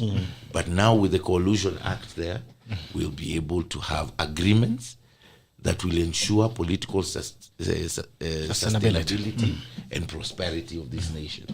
So indeed, we're going to continue supporting Baba because we believe that is where we are going to get our space to launch. Yeah. All right. So be talk for me. Let me start from we have a call here. Okay. We have a diaspora here. Sure. Jambo, good morning. Bungala Banyanchi. Jambo, nasikia Githaika bado anaongea. Yeah. Huyu ni Paul Jehia. Paul Jehia, mambo. Nasikia vizuri. Mimi tunakusikia nje. Mimi talk. Ifiti bro, niambie. Safi sana bwana Bitok. Nilikuwa nimeweka headphones hapa at the end through. So I'm on speaker. Okay, no problem. Please proceed. And I'm listening to the gang on Citizen. I just want to say hi to my party leader, AUKOT. Yes, thank you. Thank you. Glad to hear from you. Nataka kusalimia Daktari AUKOT, my party leader. Nimesalimika ndugu. And I hope he is going to be the 6th president of Kenya. We will work on to that. Yeah, kuna reputation nitazima hiyo kwanza sasa. Please zima hiyo yenye iko kwenye background, please. Yes. So nilikuwa nasema huyu kijana wetu GITHAIGA, ambaye ni my ex-in-law, Nilikuwa nimeoa huko Chinga. Lakini nimeondoka huko kanipata kurudisha. Nafanya revolving fund. Really, they are good people and they produce for us Kibaki, so let's not verify the young man. He's trying a lot. Thank you. In Azimio youth, and especially in Azimio, he seems to be the person making some bit of sense. And as you can see, he has been able actually to discuss on almost level surface with our leader, EKURU. Thank you. Who we respect a lot also. So they respect each other, and that's a good thing. Now, coming to my leader, EKURU, when starting our campaigns? Well, so I've made a few announcements, including yesterday on Citizen TV. I don't know whether you watched the political talk show in the morning. As you know, that we are also been trying to clean up these political pests that have been sponsored by Kina ODM, Kina Nani from the party. So, okay, the new party. I want the to new party. Yes, I want to reconstitute the new NEC, and then of course call for a meeting immediately. Okay, I will be in Kenya by the 28th. Please get in touch. Please get in touch and let's talk. Get in touch with you and the secretariat. That will be first order of business. Sana. So that being said, on the political discussion you're having, it is true that both sides, that is Azimio and Jubilee, are actually coins. Azimio and UDA. And we cannot expect too much out of them. The same old players, same people in different jerseys. They change teams. This time they play for I don't know international football. Let me talk about Kenya. This time for FC Leopard. Next time for Kericho Stars.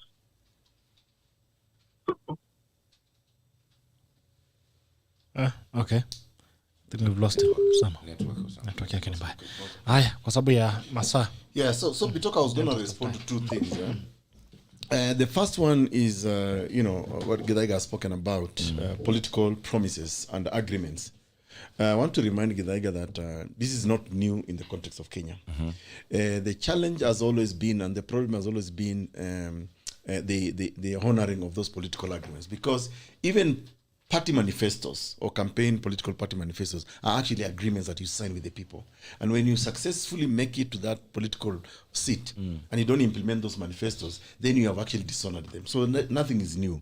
We saw, for example, the NAC agreement, the National Rainbow Coalition agreement of 2002 that brought both Kibaki and RAILA together.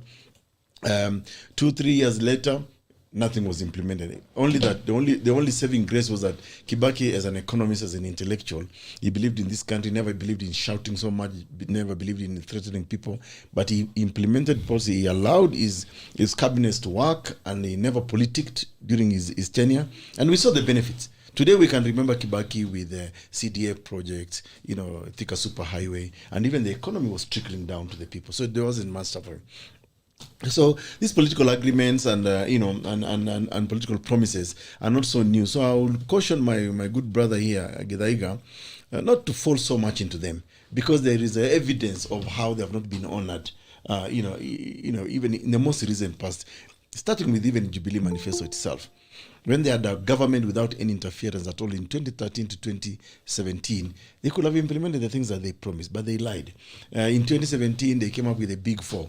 Then came BBI. So total mambo jumbo and confusion. So we don't even know exactly what they're talking about. And that takes me to the next point, GITHAIGA, which is about political dishonesty in this country. And we must start speaking about it. There's too much political dishonesty in this country. So much so that the victim at the end of the day remains the ordinary Kenyan person who is being lied to by all these individuals. For example, why is it okay? Because believe you me, had, for example, Musalia Mudavadi and Wetangula joined Azimio la Umoja, trust me, they'll be painted as good guys, from Luya land and all that. But because they joined Ruto, old men like Atueli, senile and completely useless guys who have failed even to help you know, it's an English word, but actually it expresses the behavior and the conduct of some people. Okay. They start calling them, oh, these are women who have been bought. You know, so it's okay. And you see, this is all dishonesty, because on the one hand, Raila, like I said earlier, Raila and Ruto and Uhuru were basically abusing each other from both spectrum. But if they shook hands, it was okay to mesamiana, let's move on. But what's wrong with, for example, Ruto and Mudavadi shaking hands? Because even theirs is a handshake of sorts. Yeah? No. Well, okay, Githaiga, you can say that. But what I'm telling you is this: at the end of the day, we need to begin to talk about this political dishonesty. And you know, let's pray God grants us life. Githaiga, I want us to hold another talk show with you, maybe sometime, it'll be October or thereabouts. Yeah. And I want to see, you know, Githaiga, mimi nakwambia wewe utalia. Yeah? Because utakarangwa. Ananyuzia baridi. Yeah?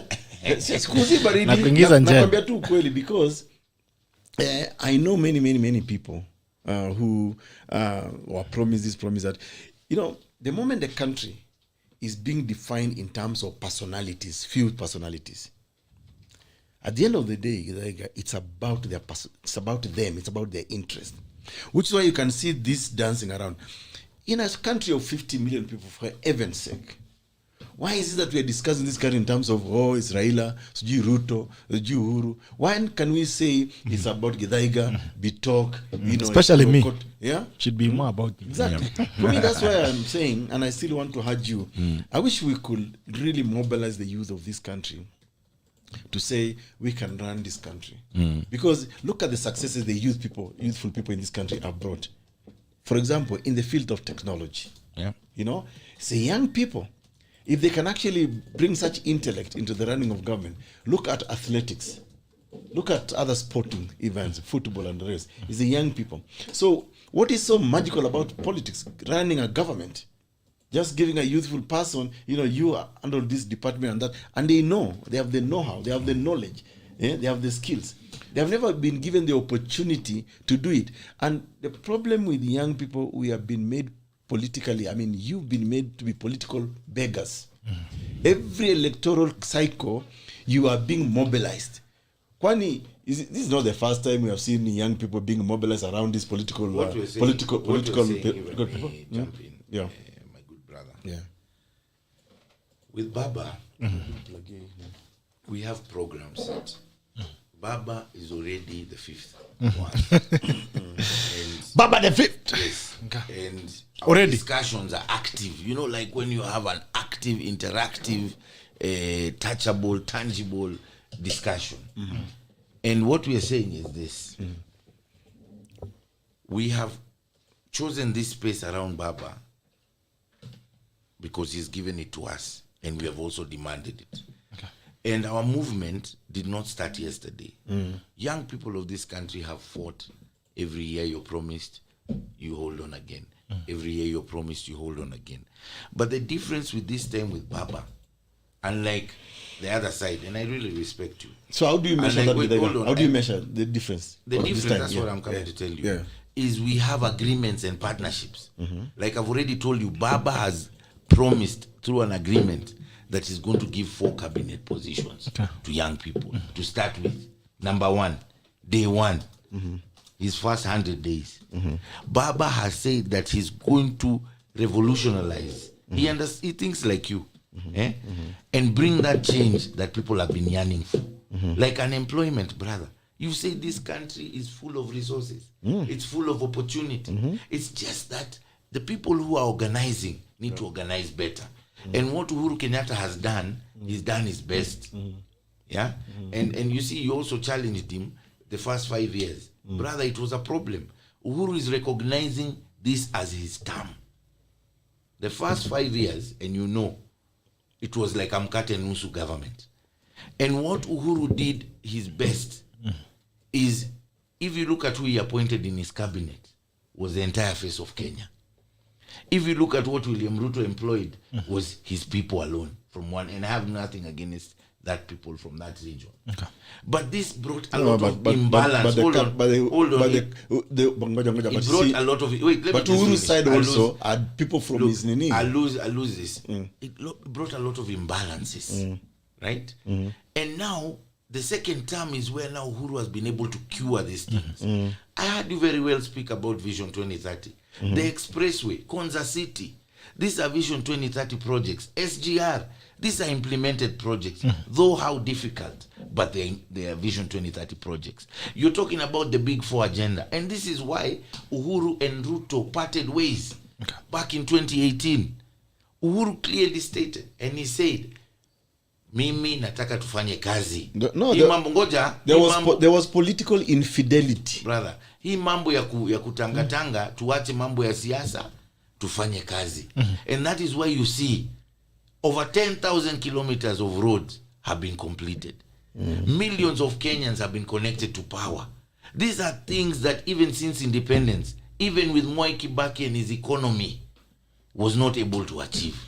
So let's give gratitude and honor to Uhuru Kenyatta for not politicizing his second term and ensuring, now we are talking, look at right now, the discussions on NHIF. We are talking about universal health access, things that were not there before. We are talking about women giving birth for free in Kenya. We talk. Tackles of the day, gentlemen. Yeah, 4 minutes past top of the hour. Yeah, my brother, it's very insulting for you to even talk about the NHIF. Because I remember it is when Kenyans needed NHIF the most that Uhuru's government said you cannot use NHIF during the pandemic. It was during Uhuru's government that it could not regulate how private hospitals were actually exploiting Kenyans when they just needed oxygen. So, bro, let's not lie. Let me tell you what Uhuru should accept, that his administration is one of the most failed administration in the history of Kenya. Today, I do not know, for example, how we are even going to repay the national debt that this administration has put us into at about 8 trillion Kenya shillings. Let me give you an example. My brother, SGR, you talk of SGR. You're talking like you're in a silo. No. Every country, brother, even right now, the American economy. Let them finish. They have borrowed. Sorry. Yes, every country has borrowed. Yeah. But they borrow wisely. For development. No. GITHAIGA, one of the things that we really must tackle going forward is let's have some honest discussion. Let's not come here with politics of psychophancy, RAILA this, RAILA But this. let's not also look at one-sidedness. No, I'm not. You're saying that Uhuru Kenyatta's government has failed, and yet clearly... Whose government is it? No, Whose it has government not is it? failed. It has performed Whose better government than is any it? other government. So let me give you an example why it has failed. Uhuru government did not need to borrow 630-something billion for SGR. Do you know why?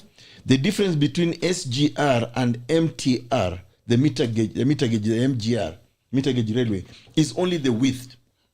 Okay? All he needed to do is expand the width and bring in new locomotives, whatever, and he did not need to borrow 365 billion. Only, according to the economists, and you can ask David Ndii, I think you have hosted David Ndii here in the show. Yeah. It was what, 60 billion? That's all we needed. He did not need new land. Kenya Railway is one of the largest owners of land in this country. My brother, a lot of that money went into compensating people for land, not even on the real itself. Exactly. There is infrastructure, so don't boast here and say SGR is a new. It's a failure. To pay Kenyans who had value. You know, bro, you do not put your country into a huge burden when you could wisely enforce it. If today, for example, like oil has been discovered in Turkana, why can't we just do a local refinery and tap into Ethiopian market, Ugandan market, and even DRC and Eastern Central Africa? We can do that. Even South Sudan today is actually importing oil because their oil is tied to financial debts that they borrowed. So what I'm saying is Uhuru's government has not borrowed wisely and has implemented poorly. This express highway, yes, it looks beautiful. It will revolutionize the face of Nairobi and the rest of that. But at what cost? Kibaki administration was going to construct this express at 23 billion. When was that? Well, that was in the pipeline. 20 years ago. No, Kibaki was not president 20 years ago, my brother. And then what does this administration of Uhuru and Ruto do? They increased 64 billion. 84. It's now 84. No. Initially it was 64. Now it ended to 84 billion. That is a burden, boss. That is a burden that somebody in Chinga, Mama Mboko in Chinga, or in Turkana, where I come from, watalipa. Siku hizi wacha nikwambie, hata mimba hii nchi inadaiwa, iko na deni. The moment you think Let me tell you, I can tell you. Uzishike mimba. Haya. Unaona kama mimi nimetoka Ulaya. Siku ile Mwai Kibaki alikuwa anajenga super highway. Tulikuwa naambiwa nyimbo kama hizi. Saa hii watu wanasema Mwai Kibaki is the best. Even Uhuru Kenyatta.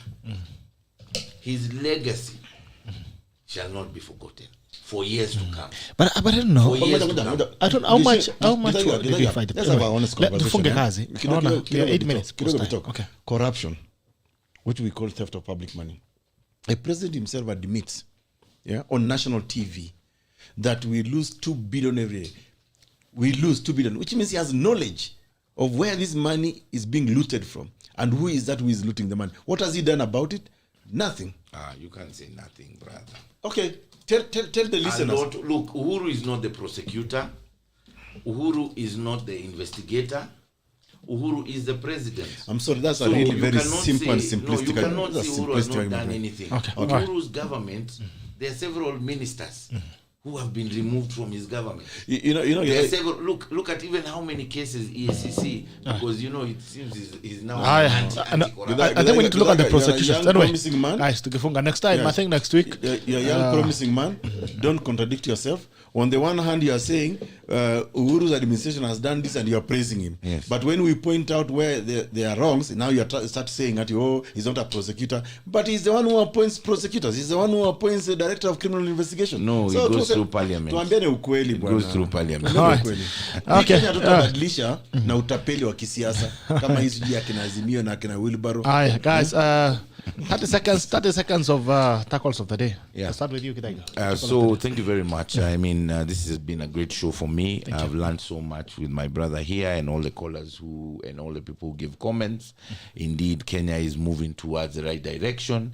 And in 2022, whoever who wins, we pray for peace in this country. We pray for prosperity in this country. But I would like to finish by saying that vijana tafadhali, let us join Azimio la Vijana. Come there is space for you. There is space for you to air your issues. There is space for you to partner with Raila Amolo Odinga and the other principals who are working with us so that we can take this country to another level. Indeed, His Excellency Uhuru Kenyatta has done his best for the last 5 years. I know corruption has reduced, not like the way it was in the first 5 years. He has had Mr. Matiang'i, who has been a very good administrator and a very good chief minister who has been helping him run the government. I mean, you can see even Uhuru Kenyatta, sorry to say, we've seen the main challenge that Uhuru is facing is also with the civil service. The reforms need to also be seen in the civil service because the president can have the will to make the changes, but the civil service has its own way. Right? And that is why you can see in some instances public institutions are being run by the military because of the discipline, and you respect the disciplined soldiers. You can see how they're doing things. Places like KMC, right? This was something that was left to the dogs. Right now it's revived. Okay? You look at the port in Kisumu, you look at the shipyard in Mombasa and in Kisumu under construction by the military. We know that people can misconstrue it, that it is militarization, but I don't think that is what it is. Okay. I think that even in America, the military does come in. They have two sets of military, those who go outside and fight, and there are those who are left to build the country. Is that true or false? I think you know the name, but I lost the name a bit. But there are those soldiers who can be called upon anytime to aid the country in disaster, in construction, and other things. And also, when you come to intelligence, the military is number one intelligence. When you talk about NASA, any development in the world, even in China, the military is there. So I think it's a progress. And him bringing a relationship between the military and the people is the kind of democracy we need to have going forward. Because most countries, what happens in Africa is that the military take over and they kick out the civil government. Okay, you're talking of today. Tafadhali tushikane pamoja, tuingie azimio sisi wote, tusaidie nchi yetu iweze kusonga mbele na Raila Amolo Odinga na ndugu yake Uhuru Muigai Kenyatta.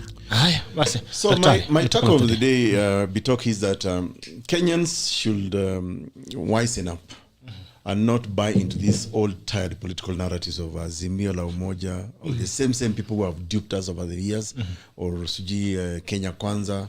I think there is an opportunity for a new crop of Kenyan leaders to come up, and my appeal to them is that you need to get involved in politics. Politics is the totality of everything, because political decisions determine your health matters, your education, your security, your safety, your job opportunity. So you need to get involved, and don't buy into this nonsense that the choice is now between just two people. I wish as many Kenyans as possible can offer themselves to be the stewards of this country at the very top, and don't be told that you are late. IEBC has not declared the official campaign time. All these people who are now campaigning are actually breaking the law. And if we are a country of laws, these people should be disbarred from running for the presidency. So, and my last appeal is to the middle working class Kenyans, together with the youth. Please engage in politics. Don't say that, I will not vote because I don't see any choices. Your failure to vote is actually voting them. So come get involved in politics, and you have a home in Third Way Alliance Kenya. And our campaign manifesto is Punguza Mizigo. The idea is to make this country equal to everyone and in equal measure. We will not campaign on tribal card. We will be telling Kenyans how we will make your life better, how we will punguza mizigo for you. So the right place for you to belong is actually punguza mizigo. Wachana na hizi utapeli zingine zote. Hai. Sawa, habari ndio hiyo. Naona Dike Chebwe ask Edward, how does he expect an old guy to represent the interests of the young? Otherwise, tell daktari siku yake tunaingoja sana. Basi njuguna, why is Azimio defending Sabina today instead of getting interested to know the details of allegations about rigging in 2017, considering they were the complainant? That's the question from Bas Njuguna. Team Kirwa, time ya vijana itafika lini sasa? Bondi Akuru kasikera ila more than Ruta. I think he has been raining on both of them. Alimaliza juzi Ruta akasema. Anyway, Bolin Cherop, definitely this GITHAIGA guy is no match for Akuru. Right? Lol, Dr. Kuru, so he thinks his party facilitated the nullification of 2017 elections. This man lives in his own bubble. He thinks being eloquent is intelligent. I'm shocked that he might say that his party has facilitated development in the country after the handshake. Right, okay. Mera, can we keep the space? Sheria Wiki to be about Sheria? All right, we'll consider that. Abbas Njuguna, this dishonesty is what DP and team want to bring to an end in August 2022. Murita Jorame Jabdo asked Dr. Kur why he lied to Kenyans on live TV that UDA and specifically WDSR is giving out wheelbarrows, and he knows well it's a party symbol. It's wrong to mislead people as a presidential candidate. All right. Abbas Njuguna, Edward, tell us clearly what is preventing Baba and his brother to perform magic in government, because he told Kenyans he was joining government to help Kenyans know that the alleged obstacle in the government were fired and no one is currently sabotaging development. But why are Kenyans poorer today than 5 years ago? All right. Let me say I to my birthday, the EKURU Noor Katana Kaibo. Abbas Njuguna, why do we have to increase state house vehicle budget from 10 million to 200 billion on the last leg of the election? Marimera GITHAIGA is saying Uhuru did not politicize his second term. His all second term has been about full-blown politics, sanctioned from State House. Okay. Julius from Kiambu, Jane Mumbi Matiangi, and taught kids killed last night, by the way. Their children were killed. They were ambushed. A school bus was ambushed. Yeah. And I have the pictures, but I cannot even share them. I mean, it's very heartbreaking. Where? And yes, in Tot Marakwet. A school bus was shot at by the body. I mean, it's sad. It's very sad. Bas Njuguna, Uhuru needs Kuokoa only as president, and the 2 billion shillings thieves are arrested. Edward should understand this. Bruti Joram, why is KCC not being militarized? Brookside is the answer. We are not fools. Anel Korir Asante Lakini Azimio Hapana. Kadlin Kate, if these are Uhuru's advisors, then that's why Kenya is how it is today. It was on Facebook, on YouTube. Anthony Waigwa, EKURU has no plan for the country. Just punguza mzigo. I think that's also a plan anyway. Problem here. As US Nigerians have cops in the military, Anthony Waigwa, so that you know, John was an MP for Langata and Ruta was an MP for Eldoret North. They did nothing tangible for the people. GITHAIGA should be vying and selling his agenda. All right, King Osamunda, good to see you. Paul MJ, Anthony Waigwa, so that you know, EKURU has worked. How many politicians are promising to build roads, electricity, water? EKURU has created a foundation that Kenya can fly if we elect a leadership that can build on. All right. It's been a pleasure having you, gentlemen. And they even have a good brother here from Kakamega. He's saying, I'm John the Baptist. Says Kakamega prophet with 39 wives. That is Nabi Yohana Watano with one of his wives in Nandola village, Bungoma County. The father of 100 is looking forward to meeting his new 9 pride. So Joanna, amesema yeye ndio John the Baptist. He has 39 wives and 100 children. We wish him well. It's been a pleasure having you. And I want to remind you again that if you are building, you need to ensure that you can only build with Rexa Roofing materials. Rexa Roofing gives you, ensure that you get quality roofing shingles, quality stone-coated tiles, water harvesting, UPVC water harvesting gutters, 100% safe for water consumption when you harvest with them.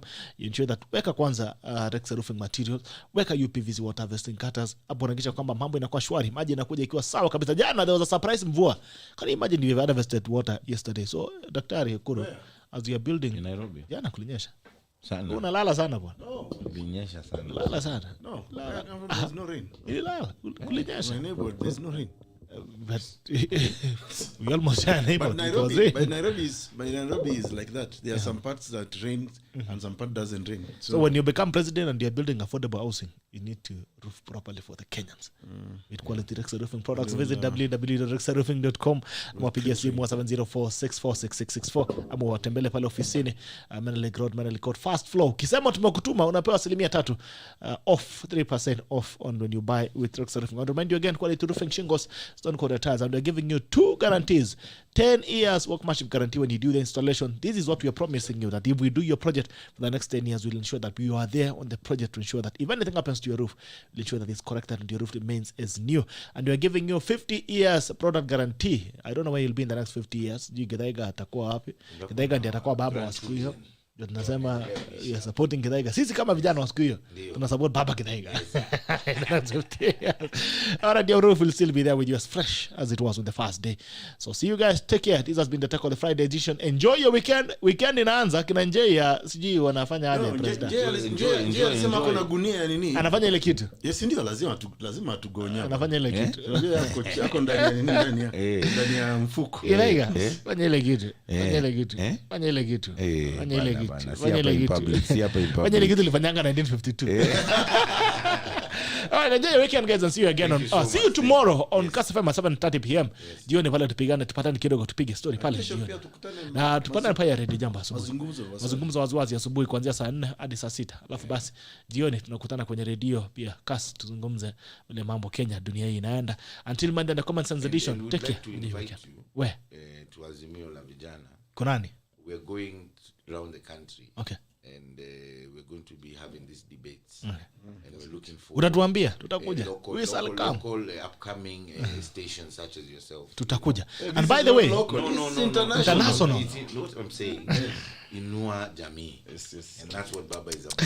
Unainua international bana. Unainua international. International kabisa. Watu wazimio na madharau. Hii ni azimio ya kuharibu bana international station. Of audience utapata ni Kenyans. Ndio. Na tunataka juko na following.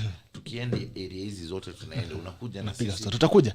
Na pia majamaa wa Jivanji, show yetu ya next week tunapiga pale kwenye ground. Tunazungumza na jamaa bunge la wenyeji pale, tunashuka pale Jivanji.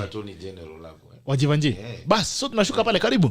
Karibu tunazungumza na nchi. Next Friday. Yes. You need to come as Friday tuko ground. Next Friday tuko pale Jivanji. Mfano maongwana, majaba ongwana bana, unajua wa Kenya, it's interesting. Kenyans know how the country should be run. They know what should be done. They know. But somehow ikifika kwa debe ni kama kuna kashetani. Tunaenda kukemea Jivanji. On Friday tunakuja mimi kama Bishop Emeritus tuko hapa na altar boy kurumukut hapa tunakuja tunaingia pale chini lazima tunasafisha wa Kenya tunawatakasa kabisa ikifika wakati wa debe you make the right decision and we move this country forward. I want to remind you again, whoever becomes president, we want to wake up and do what we do every day. I want on the 10th of August I'll be able to wake up and come here in the morning and talk about who has won. We congratulate them and the country moves forward. It's been a pleasure having you. It's never that serious. Take care and enjoy your weekend. Bye-bye.